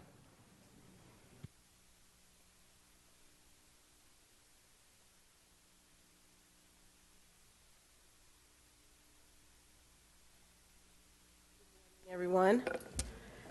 I'd like to just thank the City Council for the opportunity to actually have a fair chance to have a play at a job or the actual incentive to even want to go and fill out an application. When you have been victimized or considered a criminal and you have to check that box, it makes you feel a lot of ways, and you already know that you're not going to get the job. So just not being able to have to check the box gives you more incentive to want to get up and actually go and fill out an application, and possibly you could have the job. I want to thank all City Council members and appreciate the opportunity. Thank you and have a good day. Oh, thank you. Morning. Good morning. My name is Tiffany Johnson. I'm Associate Director of a New Way of Life Reentry Project. First of all, I want to say thank you to all council members, but a special thank you to Councilmember Karen Price for being the author of the Fair Chance Ordinance. So I am also a member of All of Us or None, who has been fighting very hard for the past 10, 11, 12 years to just make a fair opportunity for people who are formerly incarcerated. And by the way, I'm formerly incarcerated. I've served 16 years in state prison and been out 7 years. And someone gave me an opportunity without looking at my criminal background check and just looking at me as a person and the real background. And so A New Way of Life did that for me. And there's many other organizations, jobs, corporations out there that are willing and are supportive of giving people a fair chance. And I just thank you today for prison. Thank you. Good morning. My name is Catherine Clay, and I'm here today from A New Way of Life, a recent graduate of WOJO, and I would like to thank the City Council members, Councilmember Price and Councilmember Marquise Harris Dawson, but more so to be able to say thank you for leading the way and being able to remove a barrier, because as a consumer of mental health, that's one of the challenges of being able to work for the county, is hiring people with lived experience. So banning the box is really going to set the trend to give people like me the opportunity to apply for jobs with lived experience for the county. Thank you. Good morning. I'm Anjali Kronheim-Katz, the regional organizer with Bend the Arc, a Jewish Partnership for Justice. Too often, a prison sentence becomes a life sentence by keeping rehabilitated individuals out of the job market. This Fair Chance initiative will help ensure that employers focus on a job seeker's most important characteristics, their qualifications and skills.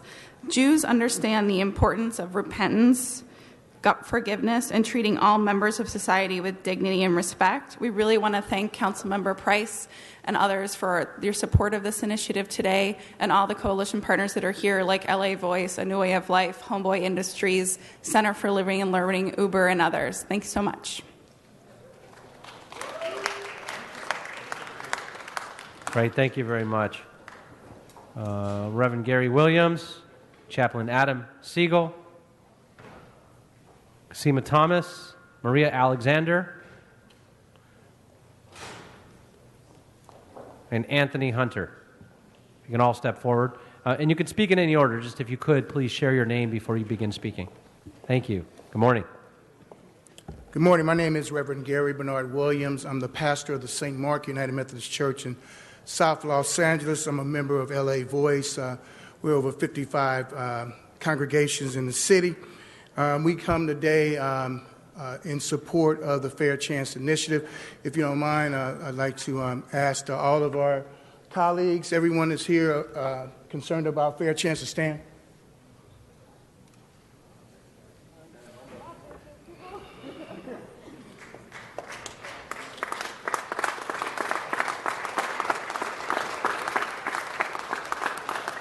I want to thank City Councilman Karen Price for bringing this forward.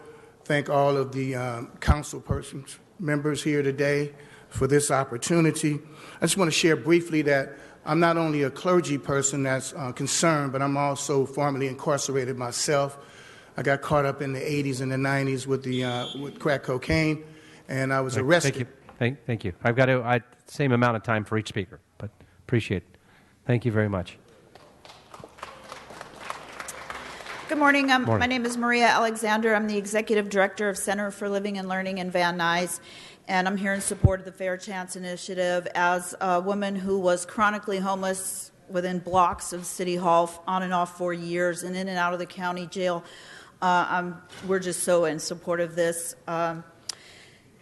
I was afforded a luxury opportunity of entering a paid apprenticeship for Center for Living and Learning, and today, almost 15 years later, I'm the executive director, and we serve almost 400 in the San Fernando Valley, specializing in those with criminal convictions to get and keep jobs. And this initiative will help us, as good as we are at getting employers to work with us.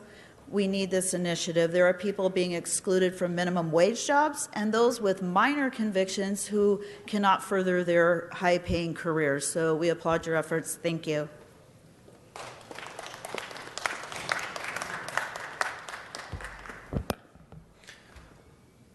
Hi, I'm Chaplain Adam Siegel. I work at Beit Teshuva. We're a addiction recovery and reentry center in West LA. And by Councilman Price's courageous efforts to push this along, him and his staff, we're talking about change. We're talking about personal change. I work every day with folks who have made mistakes, both through their addiction and through their criminal behavior. What a unanimous vote today will offer is a statement that LA is a city of hope, and that we can recognize that people who accept the mistakes that they made and look to be able to move forward in their lives can come to LA and stay in LA and contribute to our community. We can say that to the citizens of our city, to the citizens of our state, and the citizens of our country. Thank you.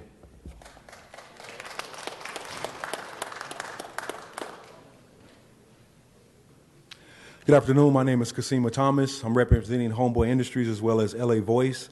I'd like to say thank you to Mr. Price for championing the Fair Chance Act, as well as the other council members who had their hands in it for being a part of it. And I'd also like to say thank you to my mentor and friend, Marquise Harris Dawson, for 10 years ago hiring me at the Community Coalition and giving me hope. I wouldn't be standing here before you today. And I think today is a chance to vote for hope, for an opportunity, for a second chance, for life. Today is a chance to change the way people think about the people that we represent. And I'd like to ask my fellow friends who are here with me today from Homeboy Industries to stand up. As you vote on this, a yes vote is a vote that will help them to stay off the streets, to stay out the neighborhoods, to continue on a path that will help them to champion their families and their friends and to change their lives. Thank you. Good morning. My name is Anthony Hunter. I'm here representing Homeboy Industries. And the reason I feel like the Fair Chance Act should be passed because it does affect me. It affects all my brothers and sisters here from Homeboy Industries. It's going to even affect the children that's here because people make mistakes in life, and that's just a part of life. Today we said the Pledge of Allegiance. And one thing that really stood out to my mind is how in the Pledge of Allegiance it says for liberty and justice for all. If we believe in liberty and justice for all, then it shouldn't be nobody here to be, supporting a Fair Chance Act. That shouldn't even be a part of the equation today. That's, we represent something that's positive, something that's conducive. In Los Angeles, we believe in, the leadership and setting the tone across not just cities, but states. So in order for us to do that, we got to make the right decision today and pass this bill. Thank you for your time.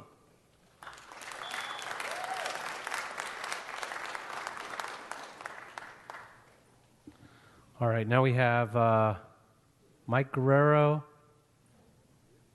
General Jeff, Tanu, Ayu, Eva Beerhand, and Martha Garcia.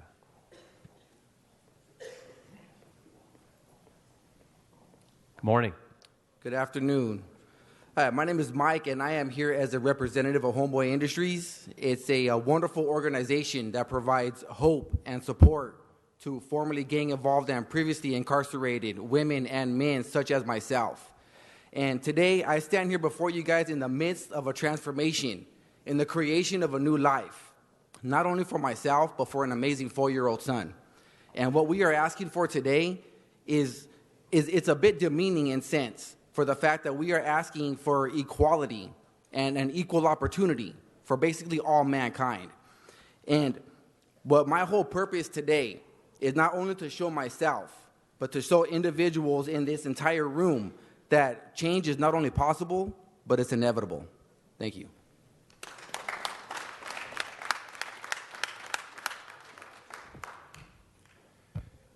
Good morning, City Council and staff, and a special thank you to Council Member Price for authoring this initiative.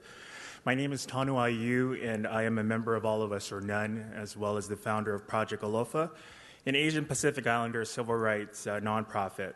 Our mission as an organization is to support and advocate for LGBTQIA brothers and sisters who are incarcerated. Currently, we have a 98% recidivism rate.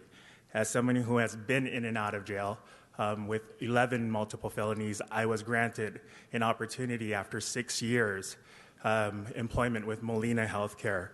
And I wanted to thank them personally, but I also wanted to thank you, City Council, because it gives me an opportunity to go out and advocate and pursue and help with reducing the 98% recidivism rate within our community.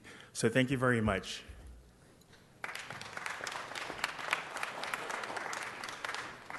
Good morning, and thank you for this opportunity. I just want to say that before my incarceration, I was also a contributing and productive member of this society.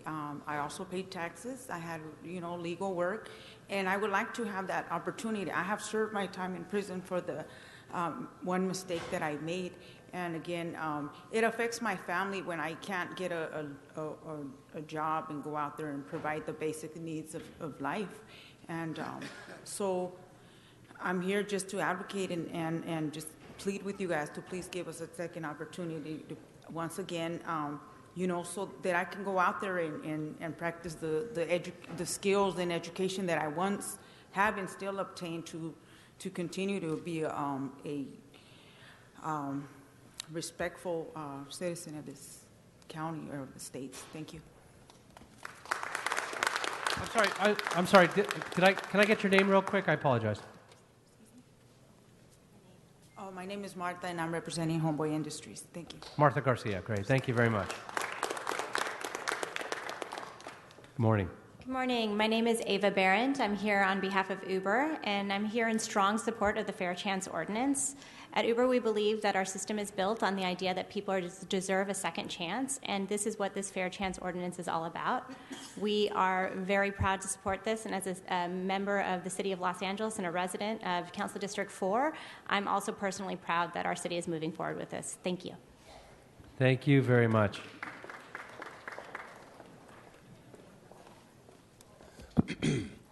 Good morning, Council. My name is General Jeff. I'm a proud Skid Row resident and Skid Row community activist, but I was born and raised in South Central Los Angeles. And to me, I'm a perfect example of why this motion should be passed because, I've been coming and speaking before this horseshoe for many, many years. I can wear a suit and tie or I can wear a T-shirt with a baseball cap turned sideways. But that doesn't define who I am. That doesn't change the information of what I'm speaking to on the items. And so to judge me is to discriminate in a negative form. And so the same thing with this item on a job application.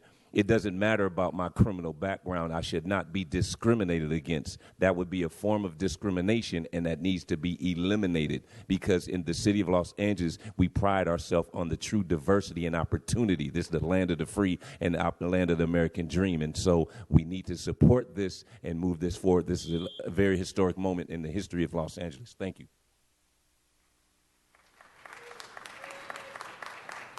Thank you very much. Now we've got John Walsh, followed by Eric Previn, Oscar Mohammed, Zumadog, and Amber Rose Howard.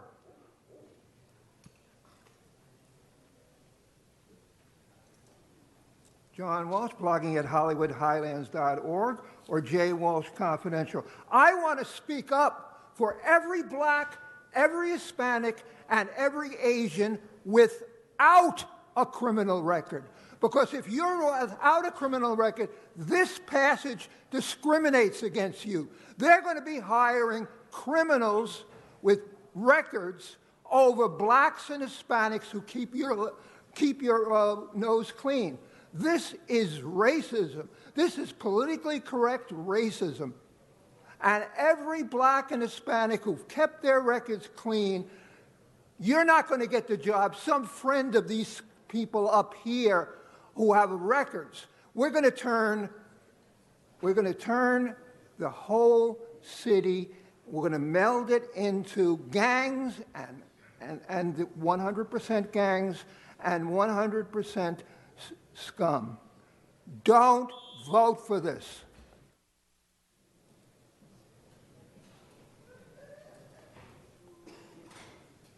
Hello, good morning to you all. Thank you so much to Karen Price and his office. Marissa, you're amazing. I just want to say, I was convicted of a felony when I was 18, about a month after my 18th birthday back in 2005. After going to school, obtaining a degree in communication studies, concentrated in public argumentation and rhetoric, community service, just an impeccable resume. I have been denied opportunity after opportunity after opportunity because of a felony that I got when I was 18. At 30 years old, I now drive from Rancho Cucamonga every single day, 500 miles a week, to organize with the community, with all of us or none, to make sure that we break down these barriers to lifelong consequences to felony convictions.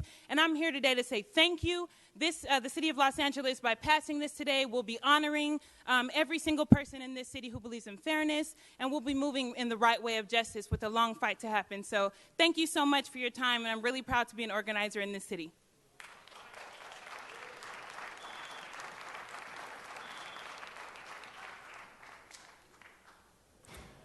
Thank you, Council. It is Eric Previn, and I am very in support of the Second Chance Act, and I thank Councilmember Price for bringing it forward. It's been a couple years of getting the ordinance right. The state made it possible in 2013, so it's about time, and we are very appreciative. I think it will help. And Homeboy should be appreciative. They got a great contract at County of Los Angeles from Supervisor Knabe just before they left.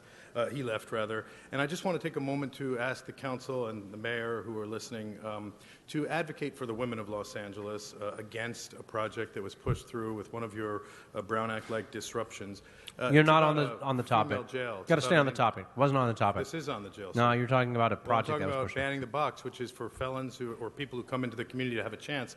But I want to talk about not sending women to an incarcerator up in Miraloma. And the mayor should know that it's women from South Los Angeles. Again, you're not on the topic. Yeah, off topic. What are you talking about? No, you're talking about a prison in Lompoc or something. It's not on the topic. Well, this is the same community, sir, and I'm You're advocating just off the for topic. less incarceration, and this is exactly what... Okay, that's all your time. Thank you very much. Next speaker, please. Thank you.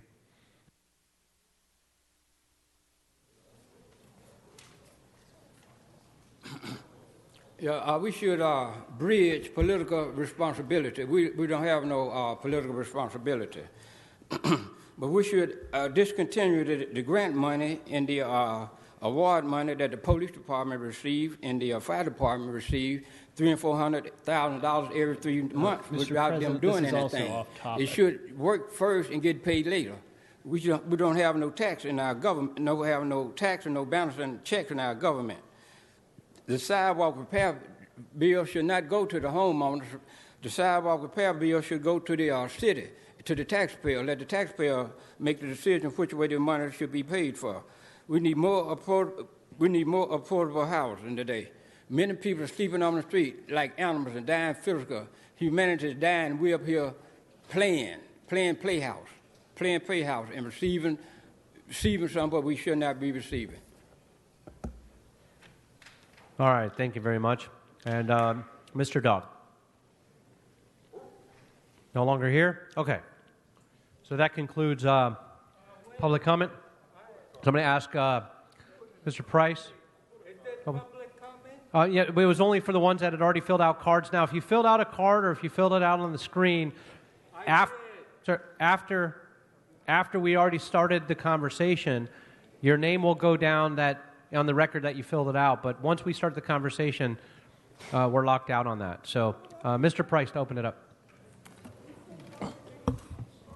Thank you, Mr. President. First of all, I just want to thank all of those incredible speakers who had comments this morning, especially those who were formerly incarcerated and who had the courage to speak up this morning. Since joining the council... Excuse me, wait, Mr. Price. Mr. Spindler is disrupting the meeting. We're going to ask you to leave if you're going to continue to disrupt the meeting and stand up and flip. Okay, thank you. Yes. Thank you, Mr. President. Since joining the council and being a member of the Chair of Economic Development, job creation and opportunity has certainly been one of my major objectives. And in fact, in 2014, with the encouragement from many in this room, we introduced the Fair Chance Initiative because for too long, there's been discrimination in employment on the basis of criminal record. We all know individuals who've been haunted by past convictions. No matter what they do, no matter how hard they try, they still are unable to get their lives on track. Today, the council is going to vote on a very important matter that is ethically and morally right. The city's version of Ban the Box is one of the most progressive in the nation. Not only does the Los Angeles Fair Chance policy apply to contractors doing business with the city, it also applies to private employers with 10 or fewer employees. Once adopted, the legislation will remove the dreaded box from applications that ask candidates about their criminal record. As insignificant as it sounds, studies have shown that checking the box reduces a person's likelihood of employment by almost 50%. This new law also prohibits employers from asking about past convictions until a conditional offer of employment is made. Without the stigma of a criminal record, my hope is that job candidates will soon be evaluated by their skills and their qualifications and their merits. Today, the city has an opportunity to change the lives of tens of thousands of Angelenos and their families. Our actions are certainly consistent with the actions taken by the President at the federal level, the actions taken in the state legislature, a handful of other cities, and some major corporations. We heard from Uber, also Costco, Starbucks, UPS, Target, among corporations that have banned the box. And so I'm appreciative, certainly, of the support from the mayor on this issue, from Kimberly Guillemette, the mayor's from the mayor's office of Second Chances. Appreciate the council president's support, members of my economic development committee, my colleague Mitch O'Farrell, chair of the entertainment and facilities committee, along with the advocates, business associates, citizens who support Fair Chance, and certainly my staff that had done a lot of work with all interested parties in this measure. So members, I hope that we will continue to be a city of second chances, providing hope, providing opportunities. I urge a yes vote on this Fair Chance initiative, and let's demonstrate to the rest of this country that we're serious about moving forward, serious about expanding opportunities, and serious about providing those opportunities for those who may have been on the wrong side of the law, but currently are working hard to become better, productive citizens in our society. I urge your aye vote. Thank you. Well said. Thank you. Mr. O'Farrell. And Mr. Wesson, if I can get you to come up for a moment. Thank you, Mr. President. Colleagues, this is one of those moments on the Los Angeles City Council that makes me very, very proud to serve on this body. I also want to acknowledge our great colleague, Curran Price, for his leadership on this very important issue. I just want to say something very personal. Nearly 20 years ago, when I was in private business and I worked for a private company and I managed a store, I was enabled to take a chance on hiring a former gang member for a position in that operations. And I knew nearly immediately that I wanted to hire this young man. And when he came aboard and demonstrated an exceptional level of work ethic, he proved himself immediately. Many, many months later, when I left that company, as I was saying goodbye to the team, he came up to me with barely holding back his tears and thanked me for changing his life, simply because he got a second chance. So I know from personal experience as a former employer what this can do. Conversely, I worked for a number of corporations where it was company policy and it was a rule in the company to not hire anyone that had had a felony conviction any time in their past. And so I also know the heartbreak of applicants that would come that I felt should have a second chance, but I had to break the news to them that it was company policy. I think this fair chance ordinance will especially help Angelenos who are looking for work in a corporate environment. And I want to congratulate the corporations that have already banned the box. And I am so pleased and thrilled that we're going to make that the law of Los Angeles, that everyone gets a fair chance. And, you know, we are a city council that doesn't believe in leaving anyone behind, and that's why I'm so proud to serve on this council at this time. I also want to just acknowledge contract administration. I also want to acknowledge the city staff that we've worked with over the many months to help make this happen. And colleagues, contract administration need resources to make sure that this ordinance is successful so that it results in hiring and giving people a chance and a leg up. Who among us has never had a slip-up of some kind that could have jeopardized our future? None of us are above that. And so now we're all one big family, and we're all giving one another another chance in life. And there is nothing more worthwhile as a legislator to take a stand and take a vote and make sure that something like this is crafted so that it actually results in lifting people up across this great city. So thank you, congratulations, and I look forward to a unanimous aye vote. Thank you. You got it. Sir Harris Dawson.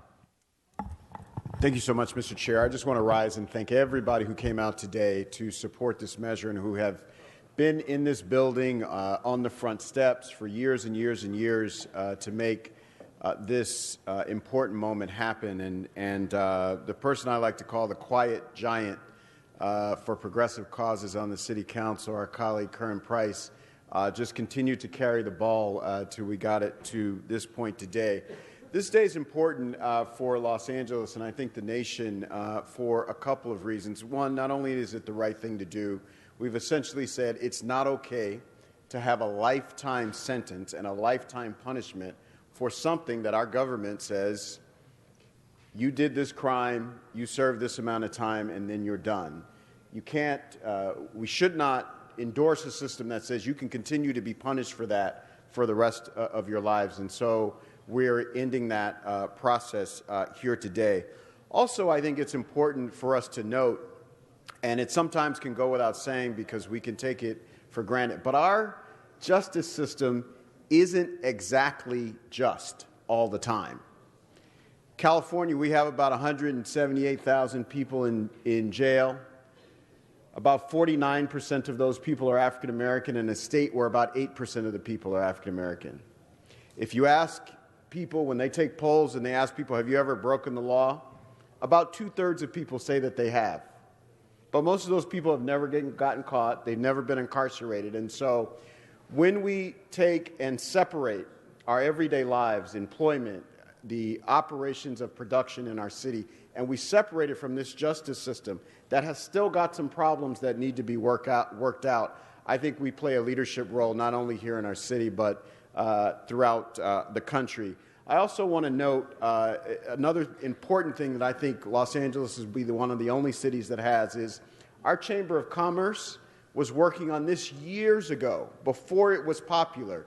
They were smart enough and progressive enough to know the more people in Los Angeles we have as a part of the productive process, the more prosperous we all are as a city. And so I want to thank the advocates, I want to thank the business community, and thank all of our colleagues for bringing us to this point today. Great, thank you very much.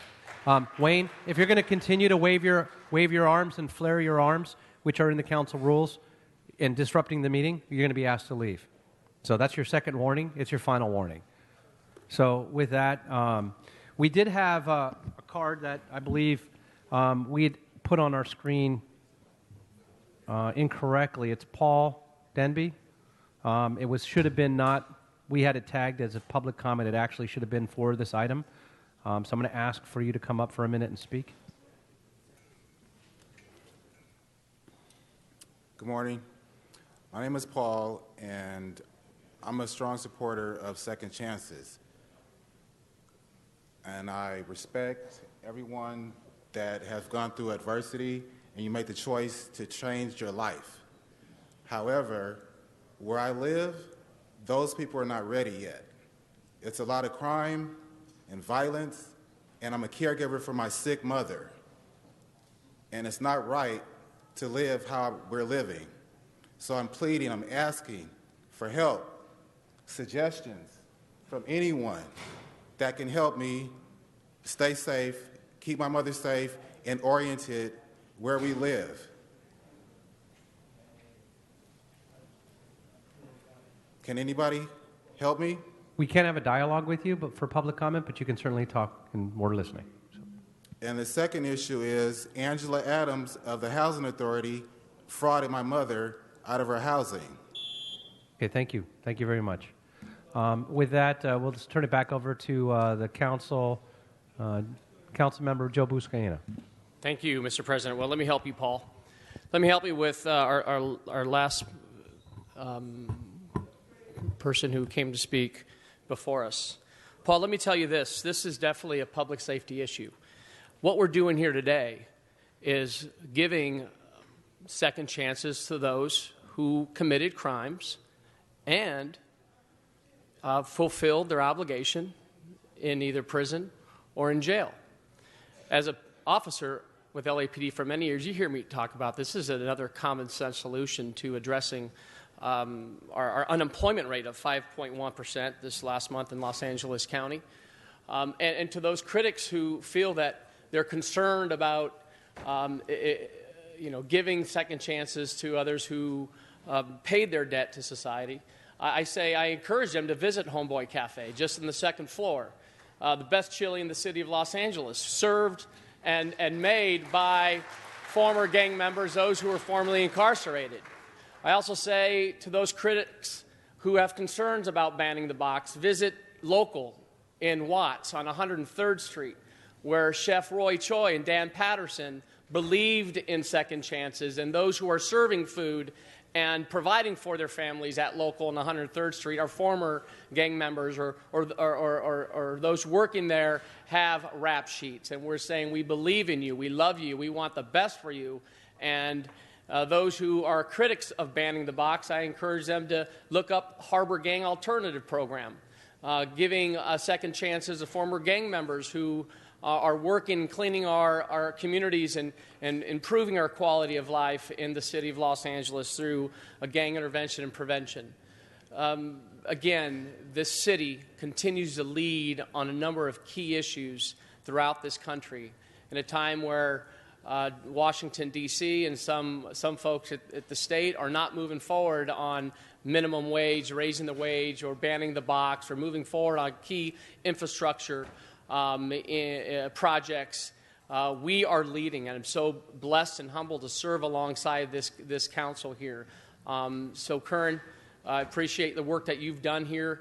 I'll end it with this. I'll never forget the times when, as a police officer, going through the booking process, rearresting repeat offenders, and I asked them, what's it going to take for me to not arrest you? And oftentimes the response was a job. And this is what we're doing here, giving folks an opportunity to, put their rap sheet in the rearview mirror, get a job, and put food on their table and support their families.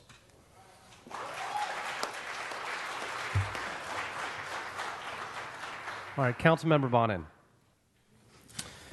Thank you, Mr. President, and thank you, Mr. Price, for your leadership on this issue. It's extremely important, and I want to applaud you for that. Just as I want to applaud all of those who came here today and gave incredible testimony and bore incredible witness to the need to give second chances. The universe grants second chances. Politics certainly grants second chances. There's a number of people who've run for office and failed, ran again and won. A number of people involved in politics who've been involved in a scandal, overcame it, and went on to greater office. Economy and business certainly grant second chances. There's a number of people who've screwed up Wall Street and continue to do business and help run the country. Nature grants second chances. If we break a bone, it heals. It actually becomes stronger where it was broken. And as someone who has struggled with my own demons through addiction, I know very clearly that God grants second chances. And the law should grant second chances too. And we can do that today. One of the people who spoke earlier from Homeboy talked about how change is not only possible, but it's inevitable. I actually don't believe it's inevitable. Change is really hard. Change is really difficult. And there are so many obstacles in the way of change, so many obstacles in the way of second chances. Lack of housing in Los Angeles, lack of jobs in Los Angeles, lack of jobs that pay enough money in Los Angeles, racism in Los Angeles. There are so many obstacles in the way of second chances that make it difficult to go from possible to inevitable. And by approving this legislation today that Mr. Price has worked so hard on, that you have worked so hard on advocating for so long, we get to remove one of those roadblocks and make it just a little bit easier. So I'm damn glad to be a yes vote on this today, Mr. Price. Thank you.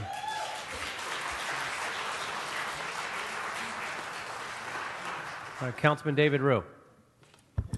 Thank you, Mr. President. I just want to rise and support and congratulate my colleague, Councilmember Curran-Price, for your leadership on this issue, and to all the other council members. I just want to just quickly say I was proud to have worked for then LA County Supervisor Yvonne Burke, who led the Ban the Box in the county, and I'm proud to vote to ban the box in the city of LA. And thank you so much, Councilman Price, for bringing this issue forward.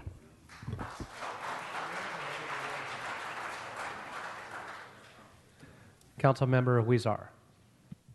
Thank you, Mr. President. And it's not easy to get a piece of legislation like this to this point. So congratulations, Mr. Price, and to everyone who's worked on this, and to other advocates. And certainly is well put by my colleagues as to why this makes sense, whether for the individual, for the city, for the economy. And I look back at my days when I was expelled from middle school, when everything seemed so dark, and if I didn't have that second chance then and was put on the right path and given another chance by the counselors, by the teachers, life would have been very different. And so this is the right thing to do. We should look at other opportunities as we coordinate with the county and some other policy issues that my colleague, Councilmember Price, has been working on. So congratulations. A very proud day for the city of Los Angeles to be able to tell people we believe in opportunity and we believe in people having those second chances. Congratulations.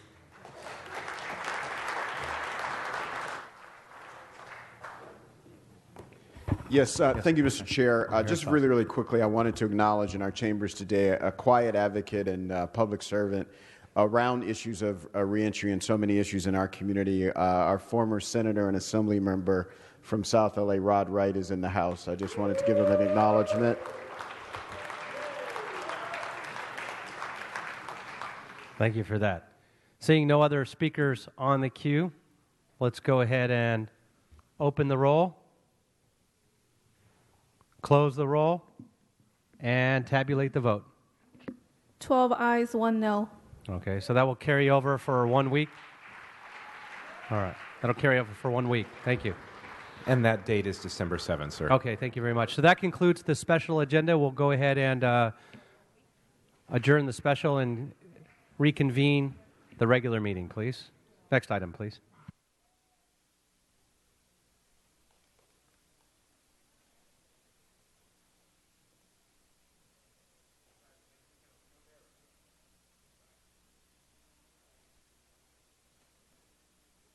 So we can go ahead and open up item 11.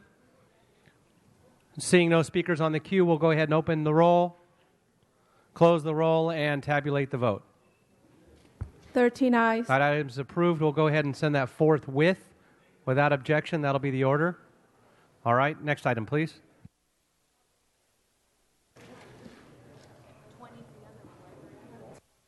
Mr. President, item 30 still remains. Let's go ahead and take item 30 for cards.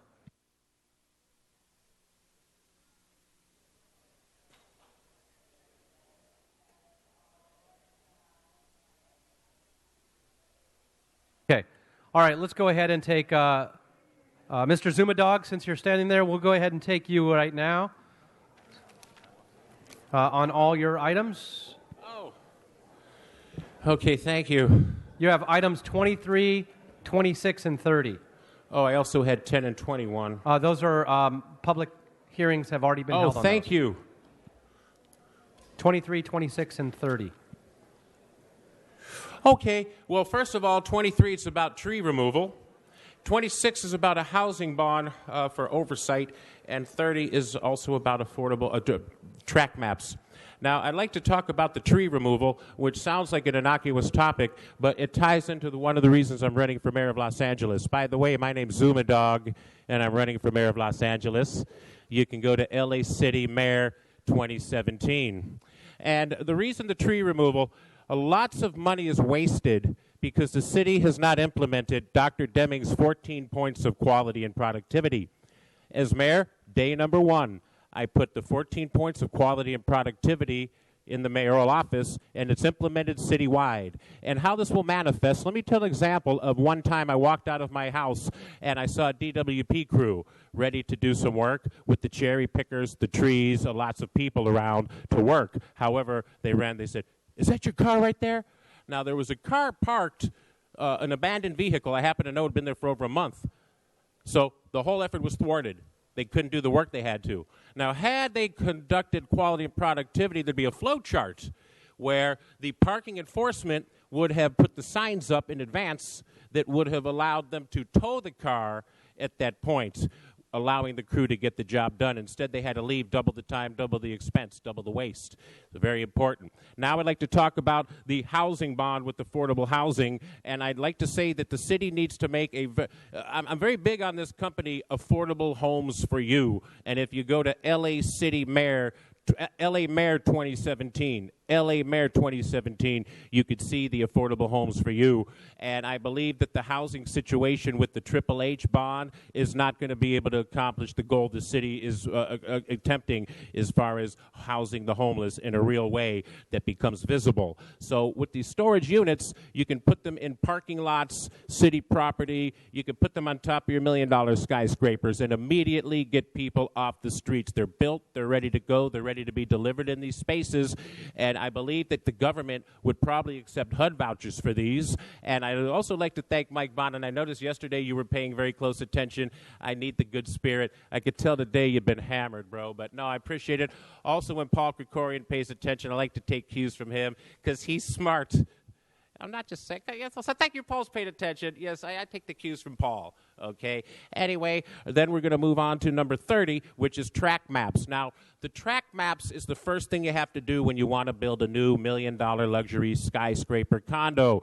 Now, I'd like to say all track maps, how come Steve Soboroff could build Playa Vista and there's no affordable housing? There's supposed to be affordable housing units in these projects. I want the track maps to reflect that more so. Zumadog for mayor. Thank you, City Council. All right, you've got one more minute for general public comment. Oh, it's like the Price is Right, a bonus spin on the wheel, baby. Good morning, City Council. My name's Zumadog, and I'm running for mayor of Los Angeles because I care so much.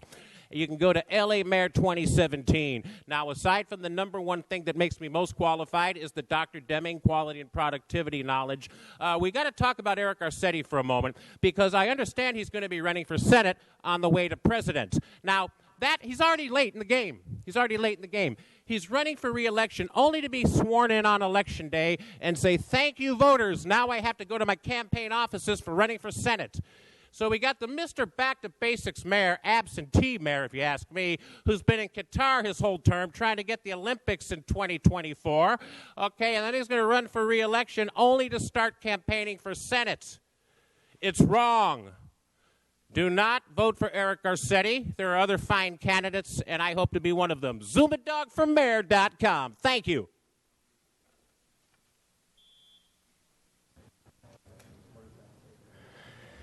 Mr. President, for clarification for item 32, the vote on that ordinance was 12-1, and the ordinance goes over for a second read to December 7. That's 12-7-16.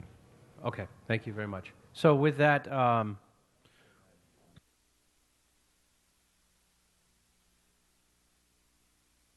All right, we'll take the next item, please. Mr. President, that brings us to item 20. For that matter, there is an amending motion that has been posted and circulated for Council's consideration. All righty, thank you very much.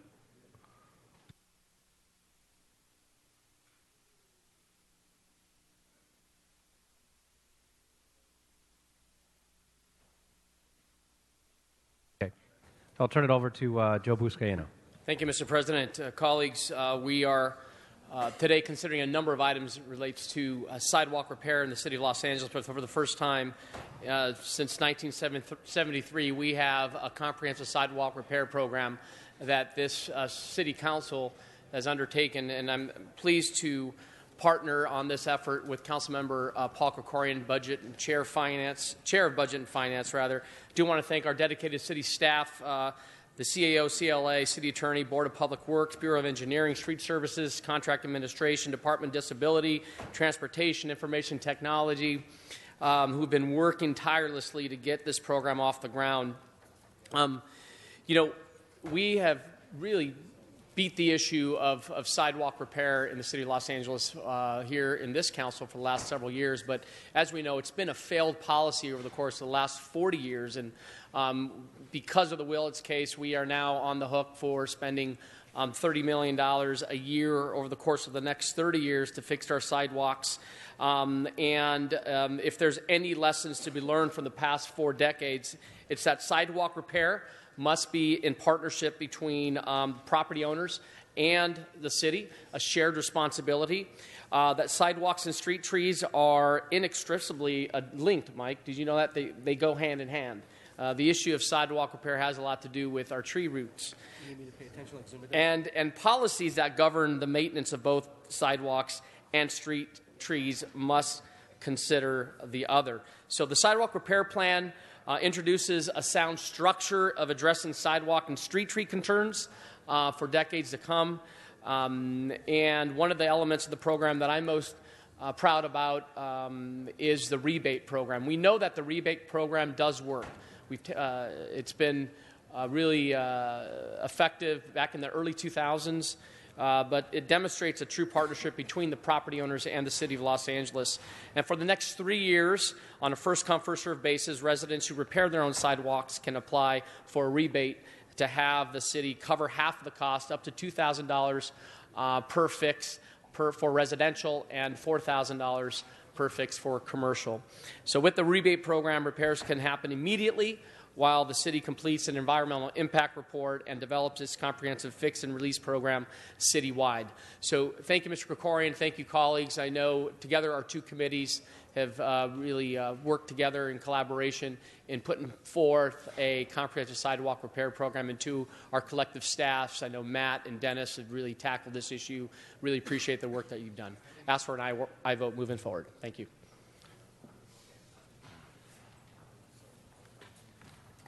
Mr. Krikorian. Thank you very much, Mr. President, and thank you, Mr. Buscaino, for your partnership in this great effort, and to all of our colleagues, because almost everybody on the council has contributed to this policy, really, and it has been a true collaborative effort over the course of 10 public meetings, several years of work to get to this really most important of back-to-basics kind of issues for the city and this significant investment in our infrastructure. And I especially want to thank the people who are sitting in the first 3 rows over here, the staff of Bureau of Street Services, the Board of Public Works, Contract Administration, the Bureau of Engineering, ITA, and of course the CAO's office and the CLA's office, and our respective staffs as well.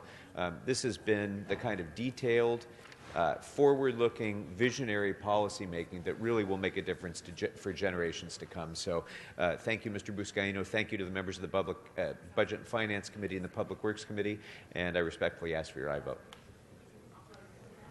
Mr. Huiza. Thank you. Well, thank you very much. I too want to thank my colleagues for their hard work on this, and as Mr. Krikorian mentioned, one of the back-to-basics issues that the city should be focused on. And I think this is a good effort to move forward to attempt to fix our broken sidewalks. However, one of the concerns I have with this program is that the equity issue. When we had our 50-50 program and you looked at parts of the city as to who was taking advantage of that program or not, it was typically the low-income areas that didn't take advantage of that program. And why?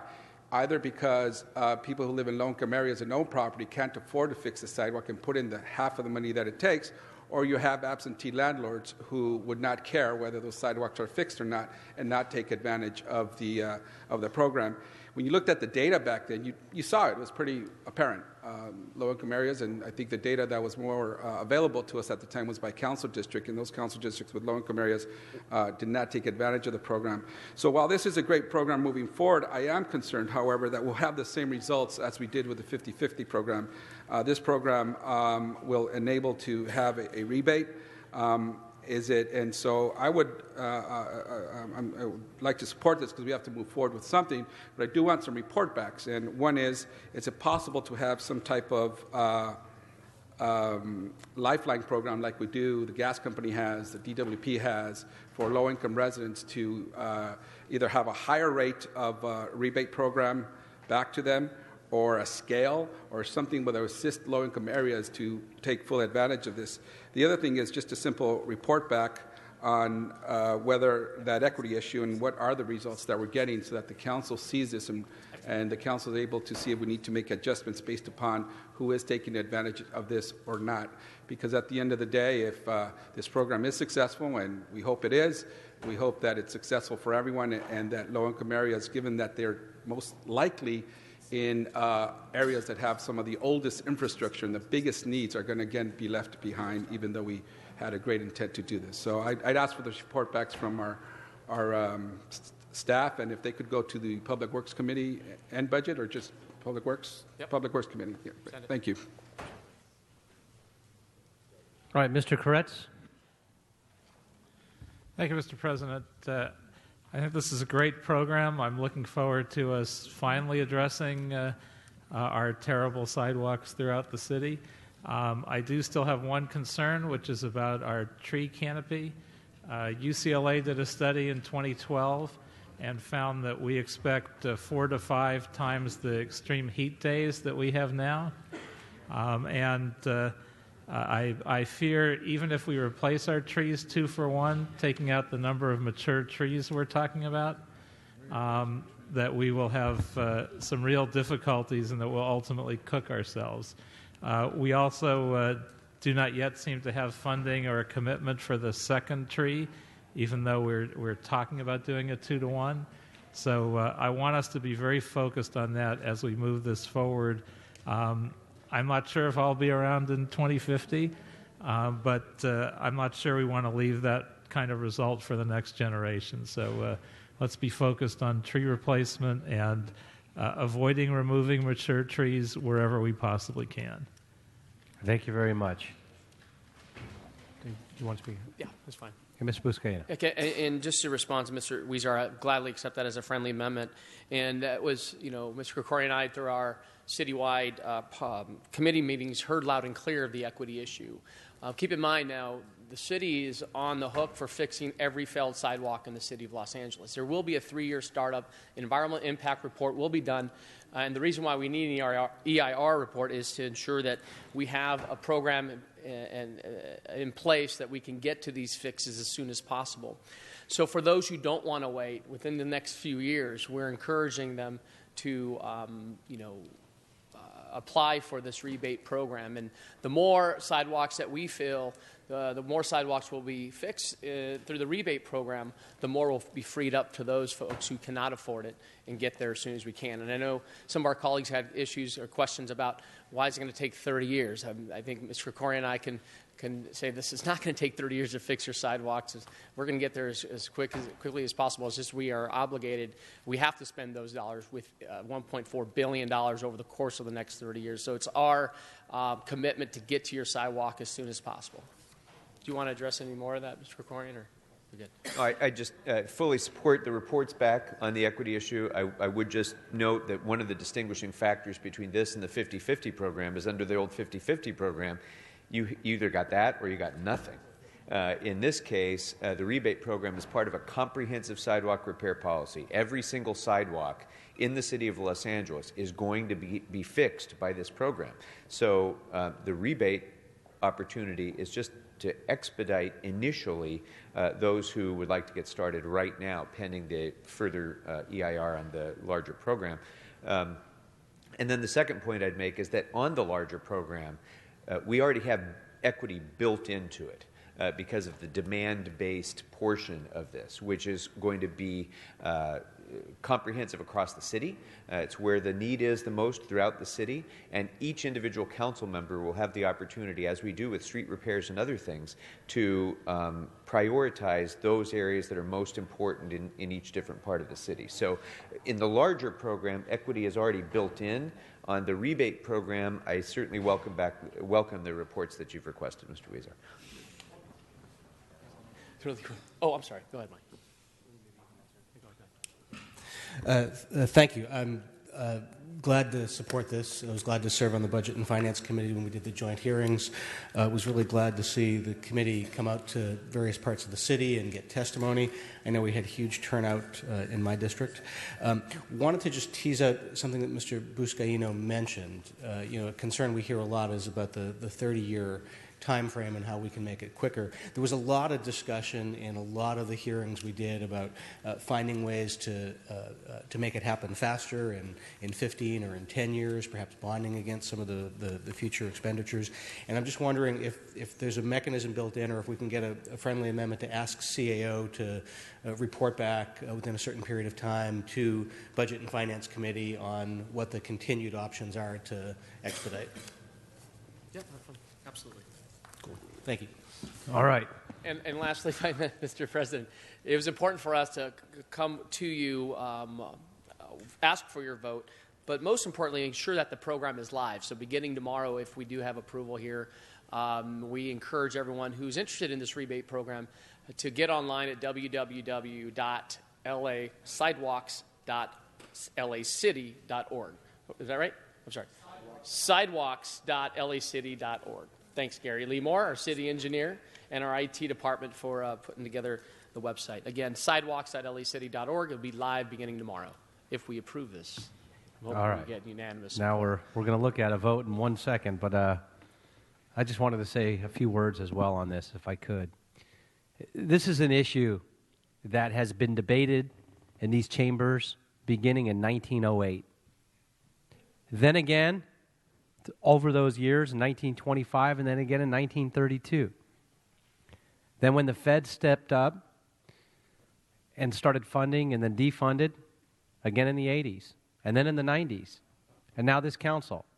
Now the interesting thing and what's different in this discussion, in this plan, than all of those others over the last 100 years, is this is well thought out. This will last a lifetime, if not longer. This goes on beyond all of us. Those didn't. This has no more lingering issues where all of those for the last 100 years did. This is one of the most important things we do in local government, is the core function of our infrastructure, is our taking care of our neighborhoods and our communities and making sure people are safe, whether it's walking, biking, or strolling. And so the discussions that went into this over the last 100 years, this is a culmination of that work, but it's really been a tremendous effort by all of you. This is one of the reasons that when I first ran for council, I know many of you know my life story and what happened to my sister. After she became disabled and would walk around, she tripped so many times and fell flat on her face. She could not navigate with her walker down the city streets. And in fact, it was after Thanksgiving that on Saturday, after 11 years, where she passed away 11 years ago, my brother and I and all of our children went through all her belongings and storage, and we came across a book that she actually, I didn't remember her doing this, taking pictures of her face and her arms and her bruises every time she fell down. This is one of the most important things we could do. And it's going to, outlive us all. And our forefathers struggled with this for over 100 years. Joe, when you got elected, I came to you and said, this is one of the most important things we need to focus on is our streets and sidewalks. And if you go over to my desk and pick up that SOS LA book, Save Our Streets and Sidewalks, it's 1,000 pages, and we wrote that in 2014 together. I want to thank you guys for coming up with something that's so comprehensive, and the city family that's worked so hard to do so much. There's the book. Hold that thing up. Yeah, it's a 1,000-page plan, and we're implementing a major piece of it today. And what you guys really did was take it out to the community and cross the T's and dot the I's, and with that, I ask for your aye vote. Please open the roll. Close the roll. And tabulate the vote. 13 ayes. That's unanimous. That'll be sent forthwith without objection. Thank you very much to all of you for that. Thank you. Ask Mr. Koretz if you please could come on up and take the chair.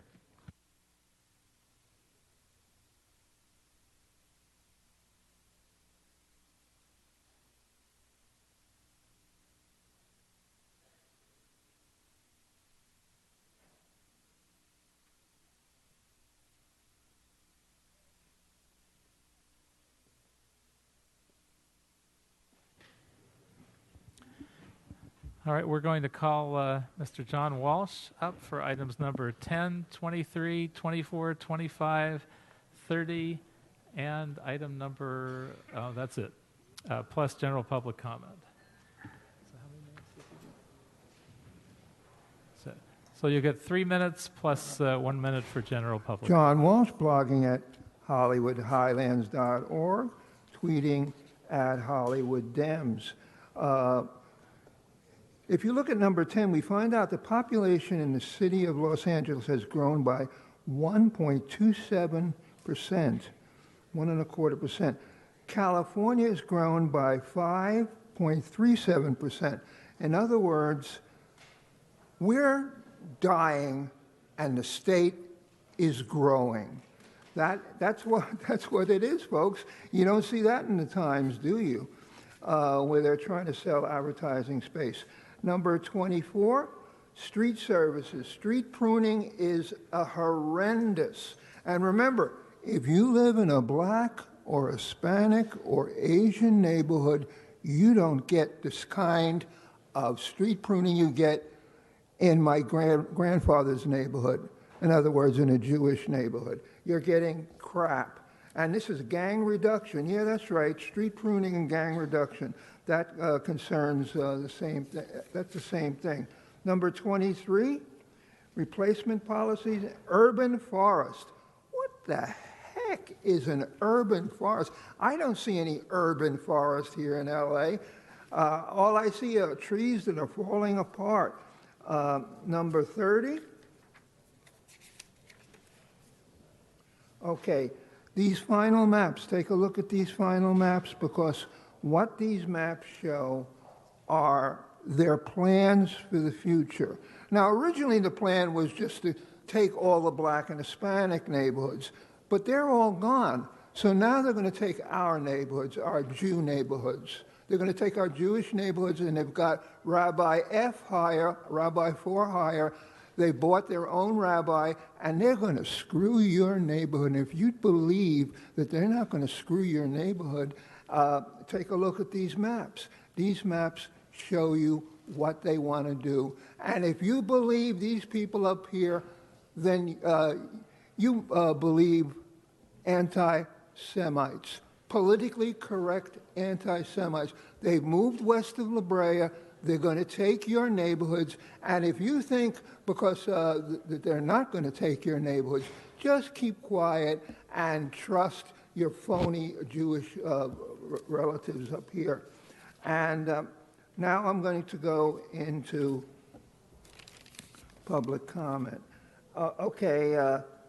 You, Mr. City Attorney, your new city attorney, you have done a fantastic job, 1,000 times better than your predecessor. You're doing a great, great, great job.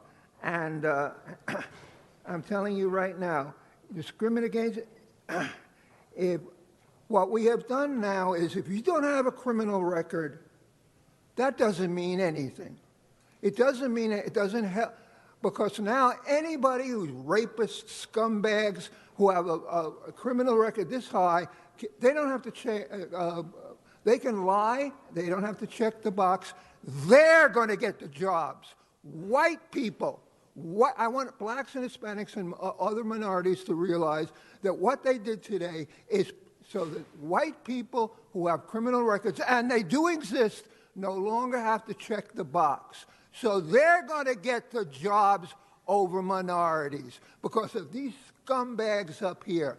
This was racism. And who knows better about racism? After all, I'm white. We invented racism. And now they're carrying it out. No longer does a criminal record hurt you. They can hire all the white criminals they want. Mr. Walsh, you now have 1 minute for public comment if you want to use it. Oh, no, I think not, actually. All right, he passes. Next speaker.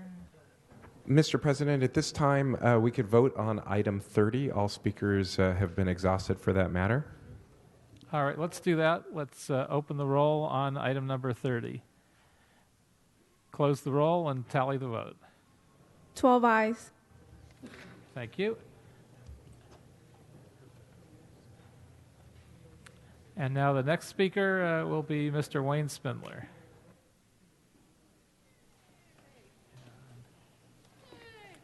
And you'll be able to speak on items number 23, 24, and 25, plus a minute on general public comment.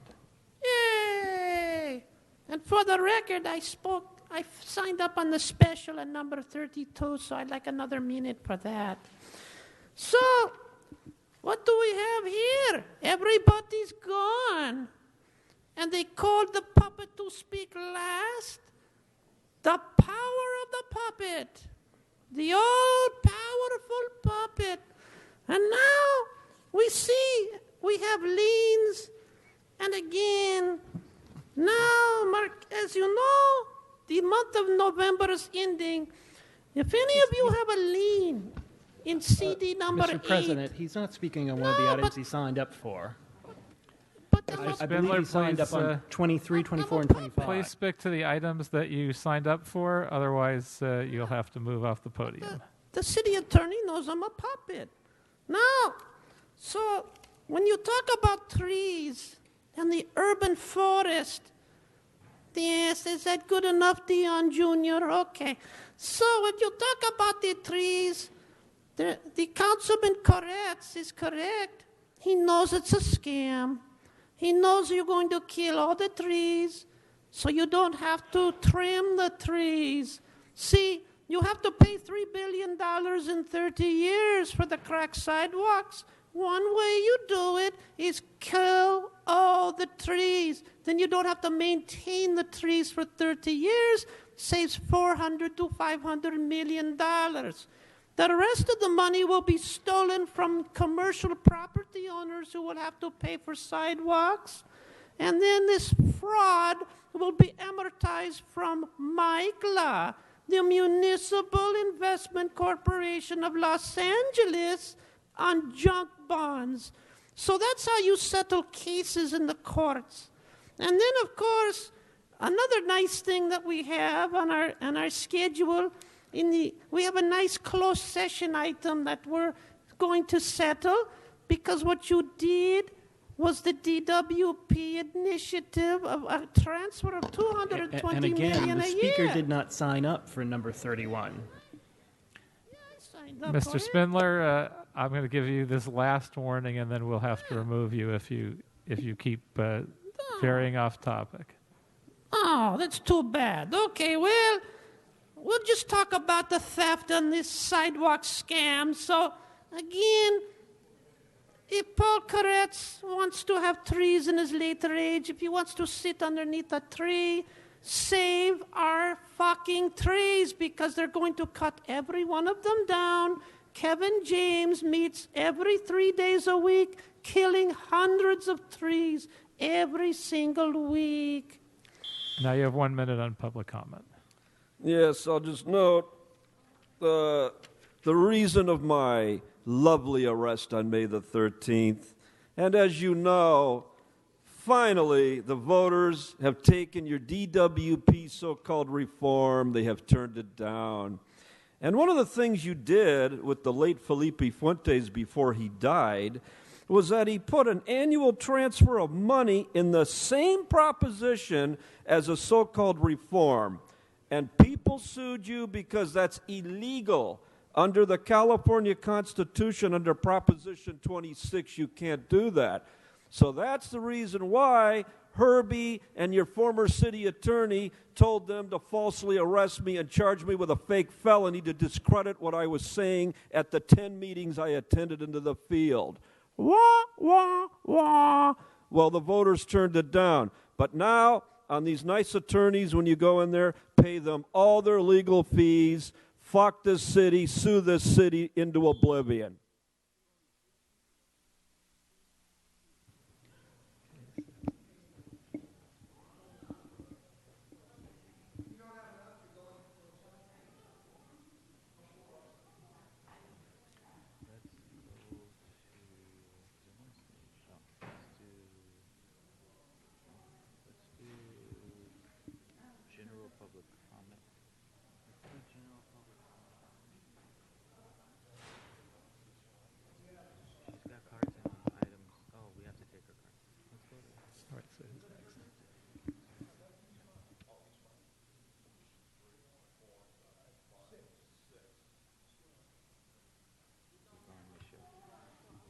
All right, the next speaker will be Yvonne Michelle Autry on items 11, 20, and 21.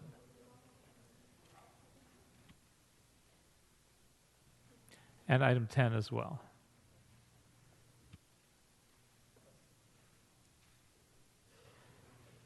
And to be followed by a minute of general public comment.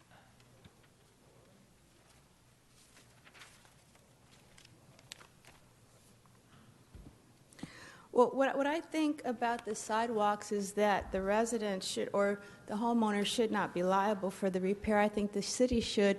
And what I think is in primarily black areas or areas where there are larger demographics, of course, of black and Hispanic people, that you all should plant more trees. Because when I went to UCLA, I noticed, of course, in affluent and predominantly white areas, there's so many trees. It enables a connection to humanity, earth. Yeah, it increases appreciation and being connected to God and that which is living. I was born in Inglewood. You know, I knew Curran Price in Inglewood.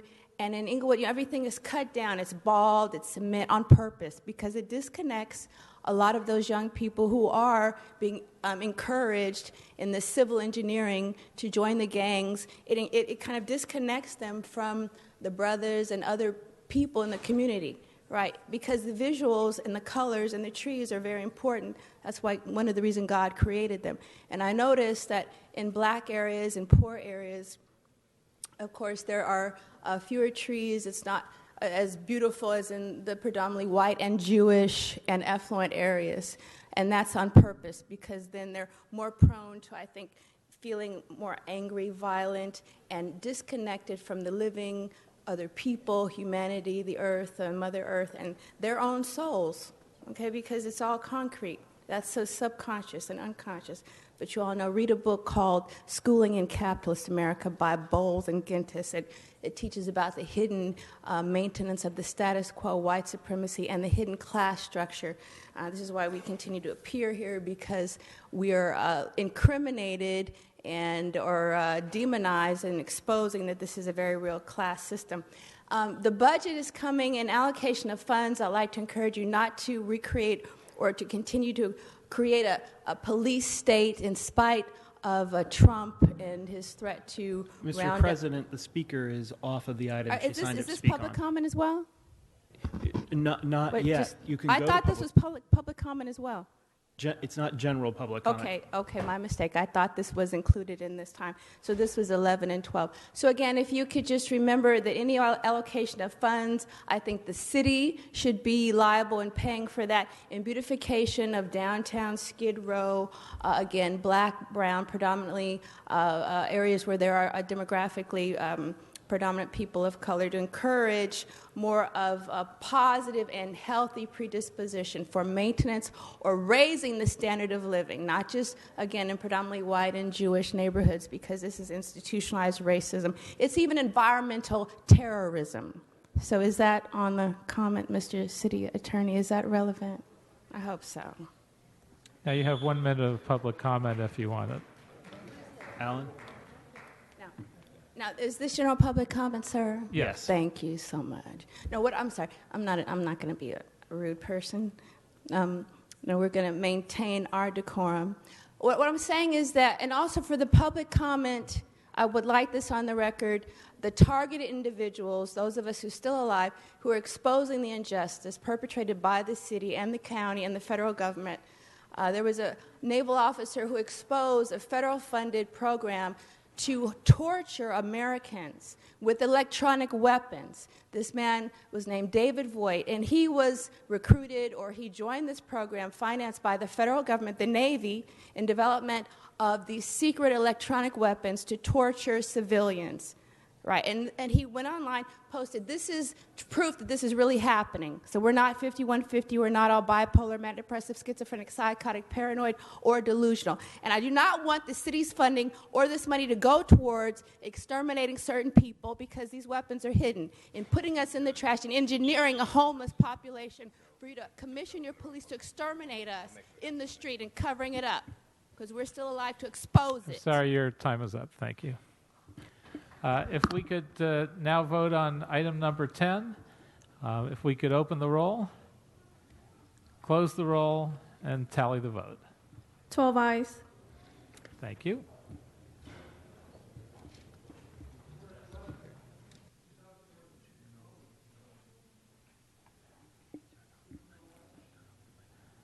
There are folks shouting from the audience. If that continues, we'll have to ask you to depart.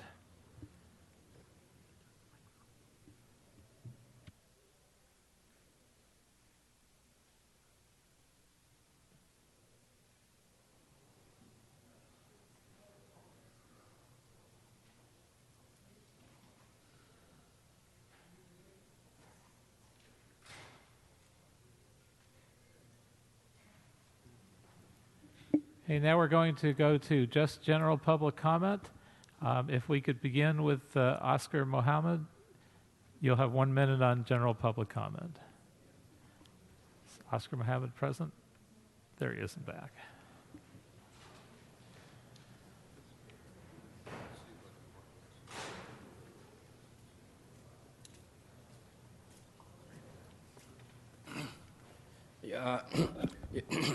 The Department of Justice neglect their obligation. Department of Justice neglect their obligation for justice with the minority community. They always address their funds to the Jewish community and the European community, and the minority community is very neglected. We should build bridges with our politics. We should have responsible people.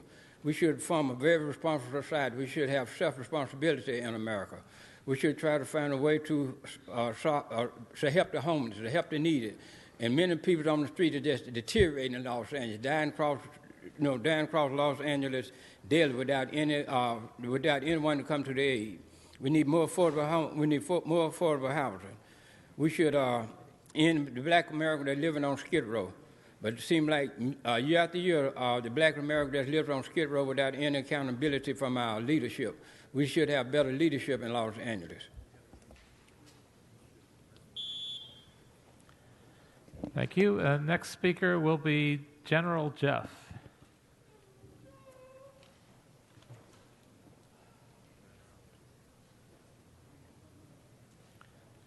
To be followed by Rebecca.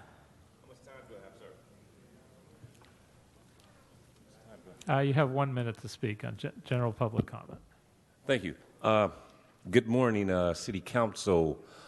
Seeing that I was unable to speak to item 21, the HHH, I would like to speak to that now because even since its inception, I've been opposed to HHH, been very, very concerned about taxpayer funding that's going towards this minimal effort. And so when we talk about the Citizens Oversight Committee, not only is there a great concern about the qualifications, but what is the criteria, but what is the process in terms of who's going to actually select the individuals that are going to make up this body. And so they represent the entire city of Los Angeles at this point. And so it is still great concern. And I just want to publicly let the city know that I will be watching every step of this process and still will remain outspoken in terms of any and all matters if they're out of line. Thank you. Oh, and sir, you can also speak on item number 21. Excuse me? You can also speak on item number 21 now if you'd like. I would.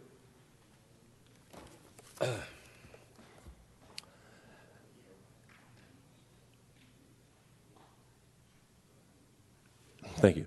My name is General Jeff, speaking on item 21. There's a lot of concerns in regards to HHH. Now that it's passed, obviously there's a lot that has to be forsaken, but there's definitely a cause for a great alarm and concern.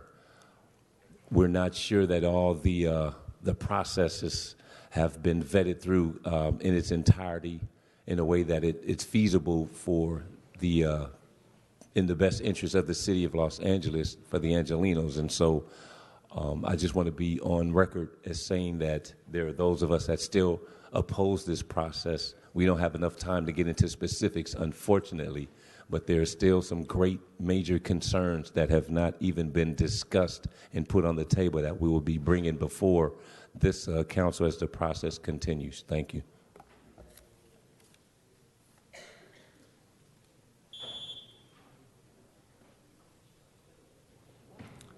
The next speaker will be Beth Kemp.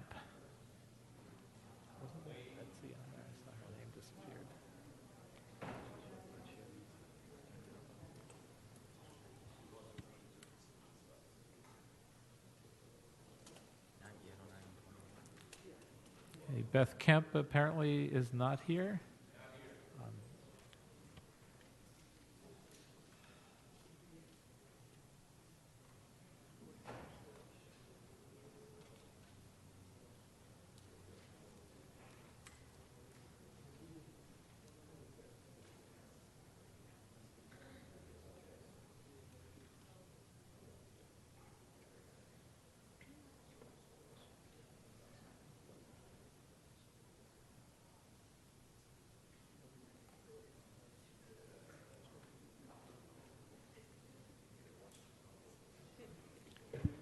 Okay, now we're going to go to item number 26. Mr. Cedillo, do you have a comment or a motion on this? Is general public comment over? We'll come back to public comment. So what's going to happen? See the amendment I was talking about? Hold a second. Hold on a second. Yeah. Yes. Thank you, Mr. Chair. On item 26, I'd move to adopt the CAO report that has been circulated. And Mr. President, as to substitute those recommendations, it's a two-vote item. First on whether to substitute, and then secondly on the actual recommendations themselves. All right. So first we will open the roll on the motion to substitute. Let's open the roll, close the roll, and tally the vote. 12 ayes. And now let's open the roll on the actual item. Let's open the roll, close the roll, and tally the vote. 12 ayes. Thank you.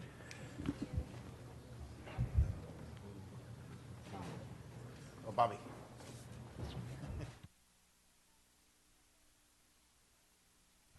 All right, we're going to return to general public comment, and we will begin with Katsumi, if I'm pronouncing that name correctly.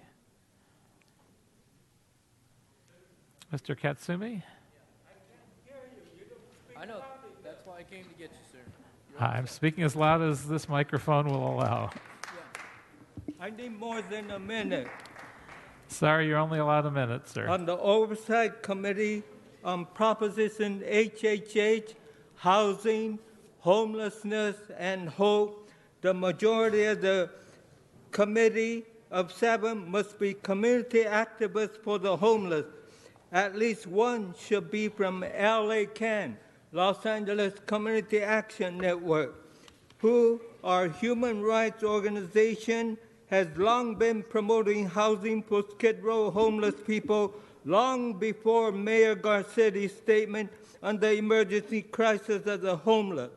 The council has ignored the crisis of homelessness even when it was brought to their attention by LA CAN and other community groups for housing for the homeless and affordable housing for extremely low-income workers. On the Oversight Committee, prioritize grassroots community organizers over various city organizations and private developers. Listen and I'm sorry, sir, but your time is up. Sir, your time is up. We'll have to ask you to leave the podium. Thank you.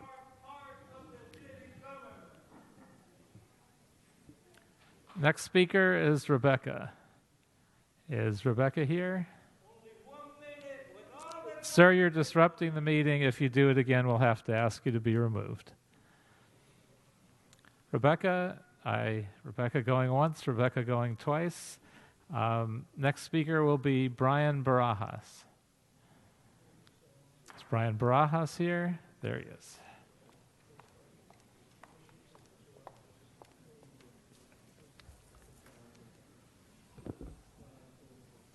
Please start his time. Okay. Well, I turned in a leaflet, Revive Alexander Hamilton's Genius. I think the relevant issue here is what we can do, obviously, to bring forth in ourselves to lead the way out of a crisis situation. Now, it's unfortunate, but even though we're a small organization in LaRouche Political Action Committee, we are very effective. I can warn people that if you don't get involved, we can lose the country, we can lose everything, we can lose the human race. I think one of the aspects of becoming human is if you can actually look into someone's eyes. I think that's one of the key things right now. And if you can fight for that, to win, I think we can win, but we have to battle this evil empire. The next speaker is Jackie Richardson.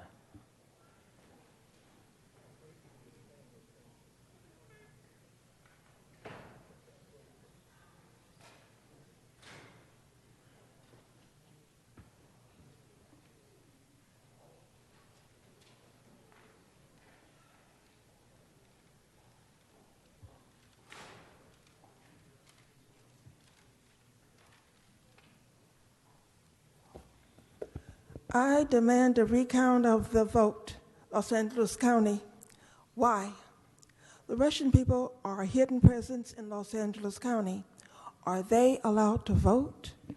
The white Russians, black Russians, Mexican Russians, Oriental Russians, are they allowed to vote? Next, the holographs. Are holographs allowed to vote? They work, they drive, are they allowed to vote? How many owners of holographs knew that their holographs and holograph owners of holographs and holographs operators knew the holographs were voting? I demand a recount of the vote in Los Angeles County because of those two issues.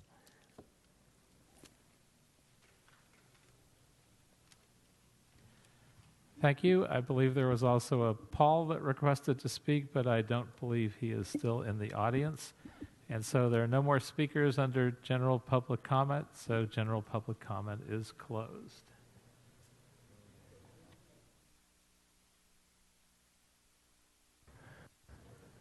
And Mr. President, for the record, amending motions have been posted and circulated for items 21 and 23. So let's go to item number 23.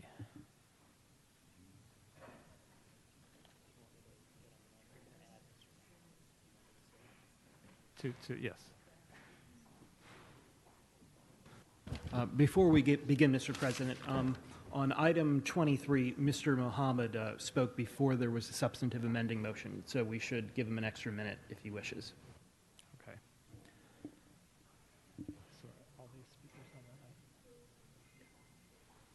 Okay, the first speaker on the item will be Gregory Wright.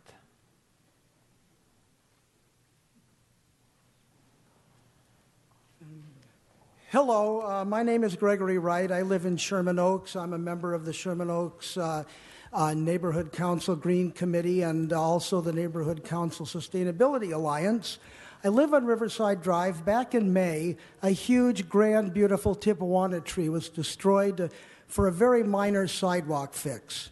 I didn't know this was happening because it wasn't posted, so several recommendations. All trees posted for removal should be posted, even if it's only a single tree, not just groups of 3 or more. The most important recommendation I have is that that sidewalk fixes that do not require tree destruction should be prioritized ahead of sidewalk fixes that do require tree destruction to allow time to find alternative materials and designs, of which there are many possibilities. When new sidewalks are created next to trees, make them permeable surfaces to enable them to be watered, and create a tree partners program so that adjacent residents and businesses can care for and water the trees next to them. I'm sorry, you're out of time. Thank you. Thank you. Good to see you. Next speaker is Jesse Johnson. Jesse Johnson still here. Jesse Johnson going once. Okay. Andy Lipkis. Okay. Good afternoon, and thank you. Just a point of order. I'm also here to speak on 25. Do I come back up for that? Yes. Okay, great. Thank you. Thank you for your leadership, Council, in moving forward the notion of an urban forest plan. The comments over item 20 of the 100 years of struggle really is a marker from the lack of good planning. And this is the opportunity, and we thank you for taking the bull by the horns here. This is urgent. Our hope is that the effort can be expedited as sidewalk program removals, drought, extreme heat, and pests all put tremendous stress on our trees. Now is a critical time for the city to make bold policy and funding commitments to urban forestry to ensure that the trees are capable of providing us with the protections we'll most desperately need in the decades to come. Tree People's here to be a supportive resource every step of the way. Andy, we'll let you speak on item 25 as well, as long as you're up there. We want to stress that it's important to involve more agencies than just Urban Forestry Division. It is water, it is heat, it is energy. They need to be part of the plan. On 25, we're concerned, we're glad that there's a focus on saving the trees instead of just taking them down. We just want to make sure there isn't such heavy reliance on root pruning without considering ways to include large city trees into our street landscape, much as the gentleman before spoke. The report also doesn't articulate who will be doing the root pruning, what qualifications they'll have, what specifications they'll follow. While it's good that the city is going to be doing the pre- and post-inspections, we have real concerns about general contractors doing this work without the specifications and certification and being trained. Thank you. Thank you. Next speaker will be Rachel Malarich. Oh, I'm sorry, Mr. Blumenfield, you had a comment. The E&E committee was scheduled to meet in 3 minutes at 1 o'clock. So I wanted to announce that we will not be meeting at 1 o'clock, not just because we're having council session here, but we need to do some additional research on the issue. So that hearing is canceled for today. The E&E hearing is canceled. We will try, if possible, to do a special one on Monday. But at the moment, I wanted to announce to folks E&E is canceled for today. Thank you, Mr. Blumenfield. Rachel Malarich? No sign of her, so I will assume she is not here. Paul Herzog?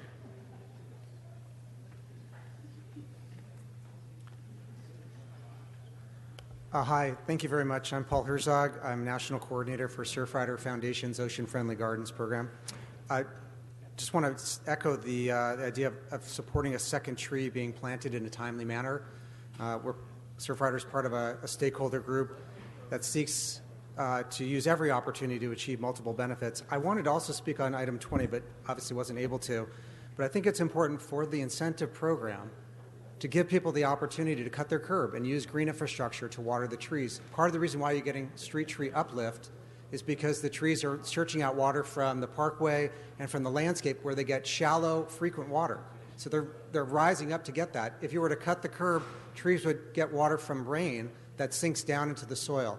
But you need to allow people to do that. So I support Bureau of Engineering expediting the process to allow people to cut their own curbs and to achieve those multiple benefits of using rainwater, cleaning up polluted runoff, which you're on the hook for an $8 billion fee to clean up that water. Thank you.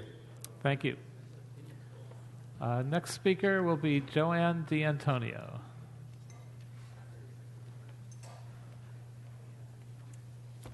I'm Joanne D'Antonio. I chair the Trees Health Committee for the Neighborhood Council Sustainability Alliance. And I'm speaking for myself right now, and then later I will speak for my neighborhood council on number 24. Councilman Koretz, universities have done studies about the effect of the lack of tree canopy if we tear down many trees in Los Angeles. Councilman Krikorian has told me that there would be many trees compromised by this sidewalk repair. As a person who has tripped on the sidewalks, I understand the reason for it.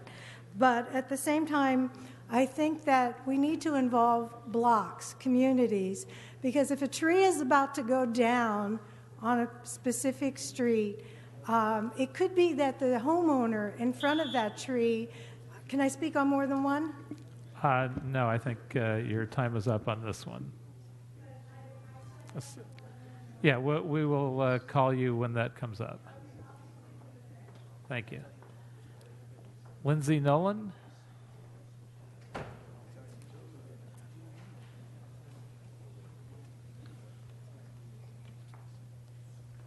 Do I start now? I'm Lindsay Nolan, and I'm from LA County Bicycle Coalition. We work to make all communities healthy, safe, and fun places to bike and walk. A healthy urban forest encourages more people to bike and walk, protects the ones that already do from the heat, and improves air quality. As the city's street tree population faces many threats, including removal due to sidewalk repairs, it's critical to develop an urban forestry master plan. This motion is a first step to acknowledging our urban forests as an integral component of city infrastructure. We ask you to expedite the development of this plan and that the planning is well coordinated with a range of city departments to advance other city goals that LACBC and urban forestry support: more bike and ped-friendly streets, improve public health through increased physical activity and healthy lungs, and reduce traffic congestion. Most importantly, low-income communities of color have the least amount of tree canopy. An urban forestry management plan is the first step to alleviate this disparity that affects the dignity, well-being, and health of hardworking low-income communities of color. Charlotte Piancos, to be followed by Oscar Mohammed if he is here, and that he will be our last speaker on this item. Thank you. Good morning. My name is Charlotte Piancos. I represent the Nature Conservancy, and our mission is to protect the lands and waters on which all life depends. And in a major city like Los Angeles, one of the most important tools that we have for natural resource conservation is our urban forest. It's extremely important that we utilize the limited resources that we have in a way that is strategic and smart to care for that forest and enhance it and maintain it over time so that it can help us with climate resilience and water capture and water cleaning and a lot of other features, not least of which is also habitat. Trees are great sources of habitat for birds, for pollinators, And I think we're really lucky to live in a county that is extremely birdy. More than 400 species can be found here, and a lot of them are dependent on tree habitat. So as we move forward with an urban forest management plan, let's please pay attention to the opportunities that we have to enhance habitat for people and for nature. Thank you.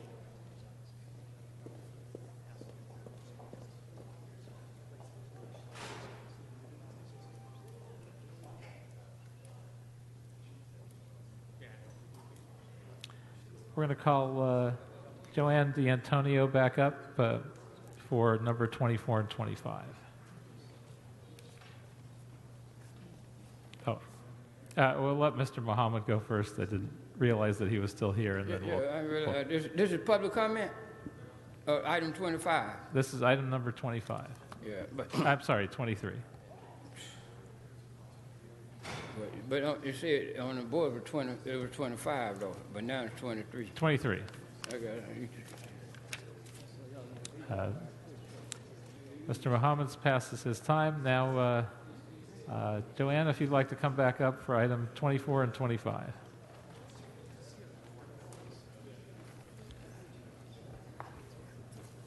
Okay, this is 24 and 25. Yep. My neighborhood council has filed a CIS on 24, and it has to do with the tree trimming and the poor quality of tree trimming that seems to take place all around our neighborhood. I brought pictures, and to give more money to tree trimming when it's being done so poorly seems wrong. And one of our stakeholders saved these trees from being pruned because he was there. And it was 10 feet above. And you can see these trees don't really need to be pruned. And he was able to send away the tree trimmers. So why are we spending money on trees that don't need to be trimmed? I think we need to rethink the tree trimming program. We're trimming in the summer when pests can attack the trees, when the trees are compromised from not getting much water. It's the wrong thing to do. We should not be increasing tree trimming budget. If you want to send the money to watering trees, now that makes more sense. And our neighborhood council actually waters trees. We water median trees. So we're really trying to work with you, Councilman Koretz, and save this tree canopy. But we also know that many of the tree trimmers are over trimming. If you go to Beverly Hills and Santa Monica, the trees look completely different. And they are only trimmed for trucks. When you take the tops off of many trees, you're actually writing a death sentence for them. And I think you need to rethink this money and keep the money for watering, not for additional tree trimming. I think if you just held back on tree trimming, we would be in much better shape. One of my stakeholders called it Charlie Brown Christmas trees that we're creating all over LA. That's the 5 minutes. I still have a minute for myself, right, somewhere? I wanted to finish my thought on the other. Can I take it now, or do you want me to wait? Our records show that you are done. So my apologies, but we don't have any other cards for you up here.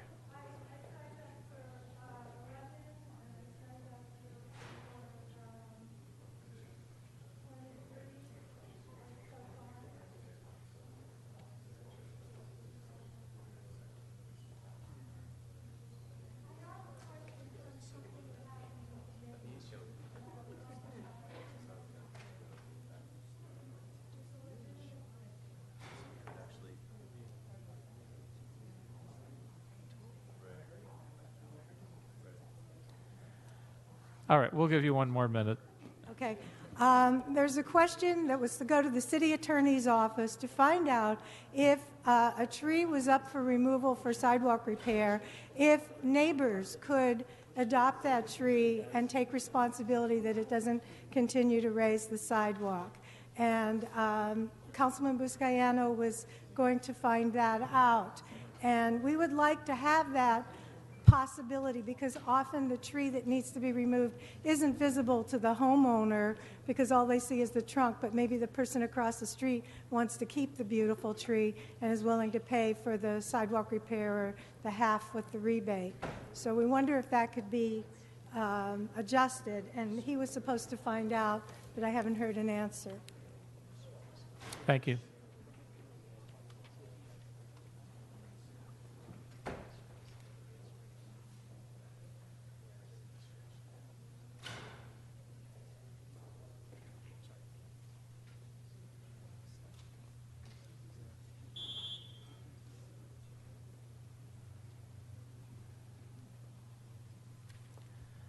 Mr. Buscaino, you'll be speaking on item 23, 24, and 25. Yes, thank you. So, thank you, Mr. President.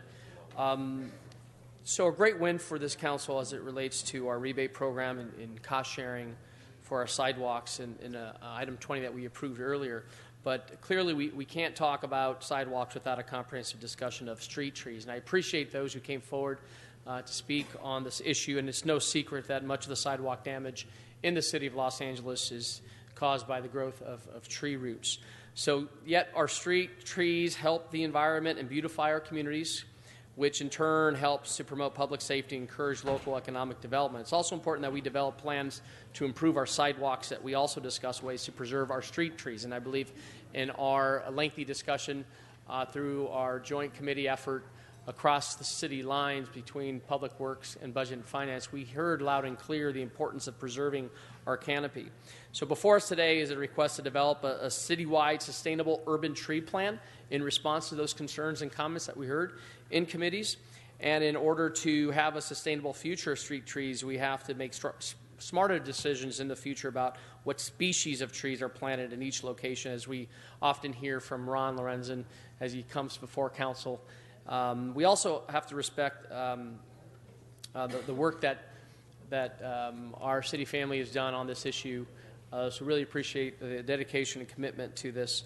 In addition, in item number 23, no question in my mind that this council greatly values our street trees, but at the same time, just know that in order to take a comprehensive look at all the questions, ideas, and suggestions that's being proposed, I asked the CAO to write a comprehensive report that looked at issues like whether contract tree trimming or city crews are a better value, the quality of the work performed by contractors, ways to enhance the delivery of tree trimming services across the city. So the CAO report before you is a very comprehensive and it's very comprehensive and provides solid recommendations that will help us maintain our urban forest and create a more livable green city. So with that, thank you for your work, and I ask that you approve and I vote on these items before you. Thank you. And we'll begin with item number 23 as amended. Oh, I'm sorry. Mr. Huizar, you're on the queue.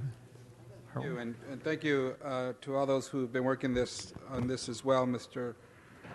Buscaino and Krikorian and others. I'm glad to see that we are asking for further reporting about the health of our urban forest as we implement the sidewalk repair program. I am particularly glad to see the request for a comprehensive urban forest management plan. That is critical, and I know that's something Mr. Koretz has been asking for quite a while here in Council.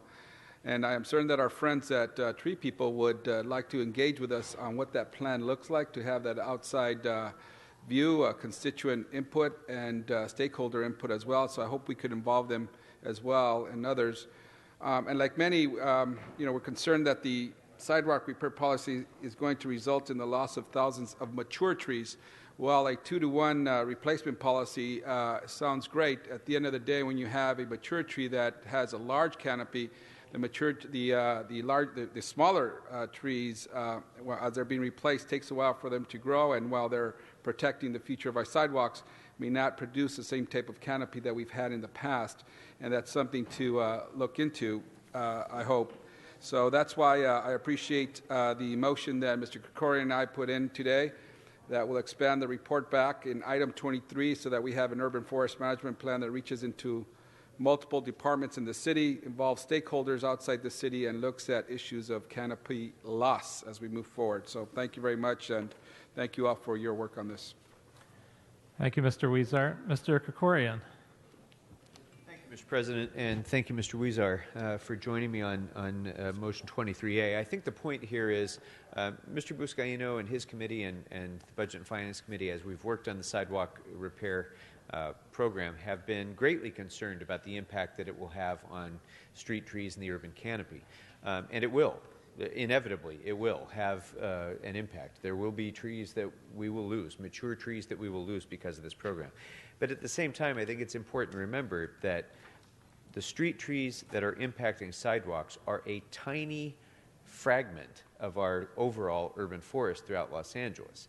And what Motion 23A provides for is a broader, more comprehensive view of the entire urban canopy that will encompass tree people and their engagement and many other stakeholders, city plants, all of the relevant city agencies, and the rest of the public to determine how do we make the healthiest, most sustainable, diverse in species, diverse in age, urban canopy so that we don't have the same problem a generation from now or 2 generations from now of having a bunch of trees that are all of the same age, all being impacted at the same time by the same drought, becoming unhealthy and becoming unsustainable. So for the first time, we're taking a broader, more comprehensive look at street trees, privately owned trees, all of the trees in Los Angeles to ensure that we have an urban forest that truly is a sustainable forest.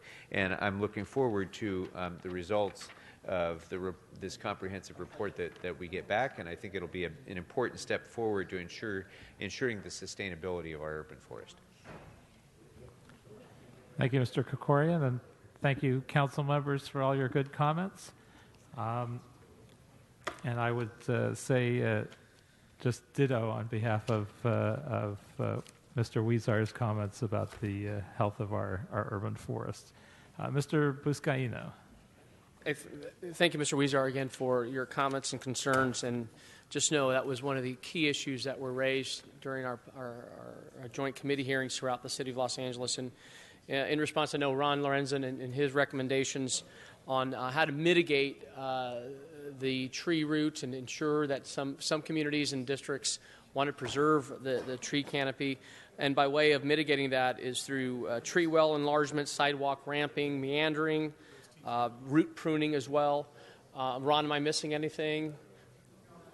Okay, that kind of encompasses all of those issues, and we're going to gladly hear and accept and approve this amendment, Mr. Weezer. Looking forward to working with you and your staff on this, and really appreciate the concerns. And I know you have been working on this as well. As former chairman of Public Works, I do want to thank your leadership on this. You have not let go on ensuring that we move forward on a comprehensive sidewalk repair program that also embraces the fact that we need to secure and preserve our tree canopy in the city of LA. Thank you. Thank you, Mr. Buscaino. I think we are going to open the roll on the item as amended. Pardon me, sir. That's 23 as amended, as well as 24 and 25. Okay, so we will open the item on all three of those together. We will close the roll and tally the vote. 11 ayes. Very good. Thank you. And if people like Mr. Spindler continue shouting out, once again, Mr. Spindler, you'll have to be removed, and you can't blame your puppet. It's you. Item 21. And Mr. President, again, for item 21, there has been amending motion 21A that has been posted and circulated and is before council.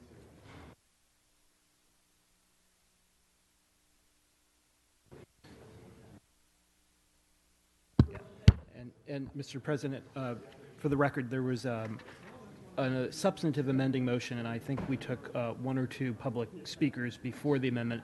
We should allow them to come back up for another minute if they wish.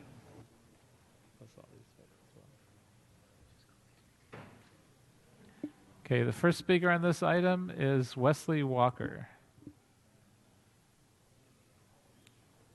Wesley Walker. Any sign of Wesley Walker? No. We'll move on to Al Sabo. Al Sabo. No sign of Al Sabo. We'll move on to Craig R. Don't believe Craig R. is here either. Katsumi. Katsumi, I don't believe is here either.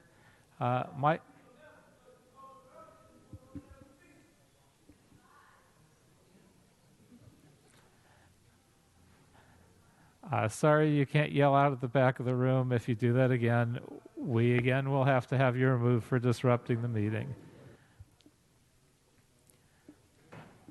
The next speaker is Michael Mayer. Michael Mayer is not here. General Doggone.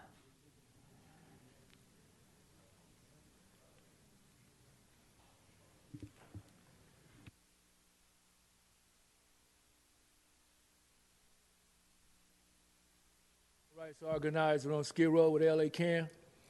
Just here to say today that we was involved with Triple H from the beginning. We supported Triple H.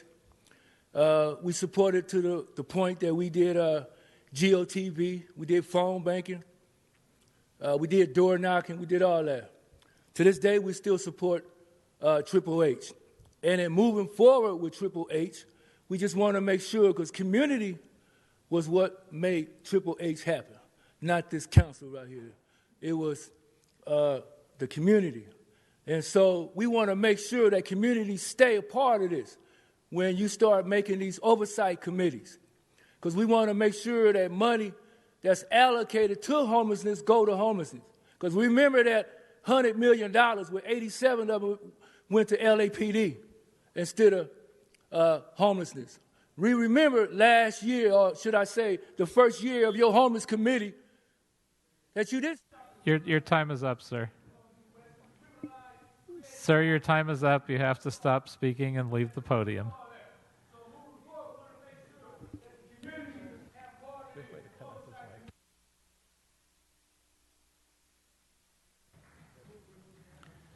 Okay, if Mr. Previn is here, you have a minute if you're here. Mr. Previn, I don't see him. Mr. Jojo Smith.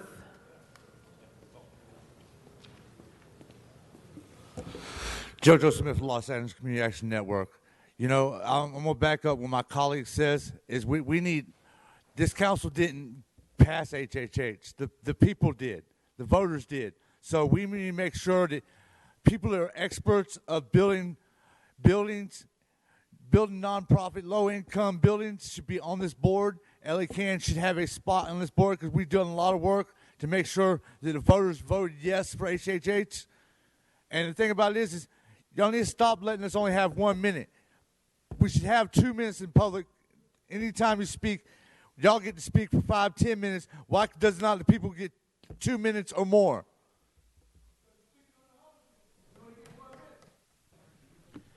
Yeah, our last speaker on this item is Yvonne Michelle Autry.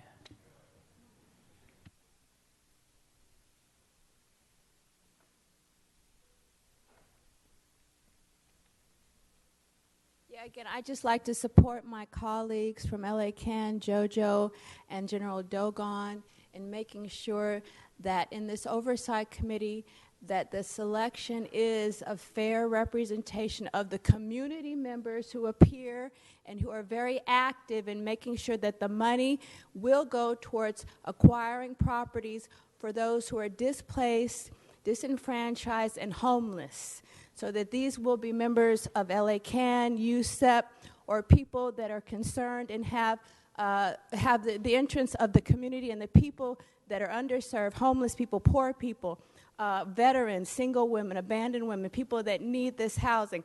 So we will be out of the SWAT, the police brutality, not in the street where you can commission your police to kill us, label us 5150 raping and murdering black women or murdering black men, and justifying this homicide and extermination of black people, people of color that you have put in the trash. We will be on the oversight committee, and you're liable. Thank you. Your time is up. Thank you. Seeing no speakers on the queue, we will open the roll on this item, close the roll, and tally the vote. 11 ayes. Thank you.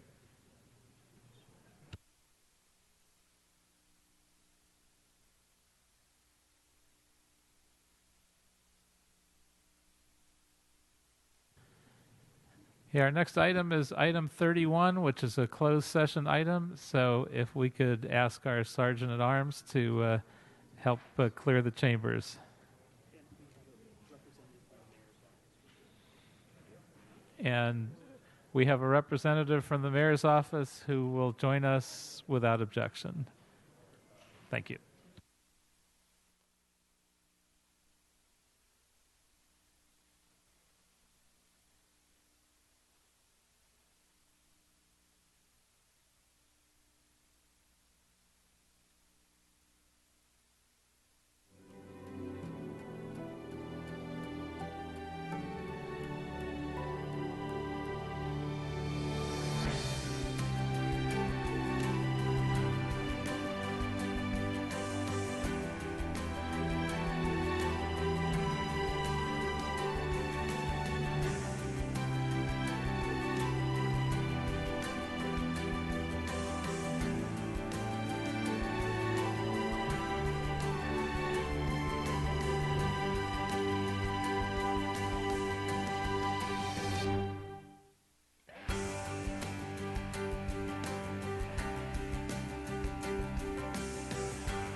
lights are still popping back up.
Okay, now we're back in regular session. Where are we, Mr. Clerk? Mr. President, Council has motions for posting and referral. Okay, they are posted, they are referred. That brings us where? The desk is clear. Okay, announcements, members, announcements. Seeing no announcements, if I could ask everyone to rise. Please rise for adjourning motions. We're going to rise, Mr. Weezar, Mr. Cedillo, for adjourning motions. I'm going to look to my right, to Mr. O'Farrell's side. Now I'm looking to my left, Mr. Blumenfield's side. I don't see any adjournings. Members, this meeting is adjourned. We'll see you Friday.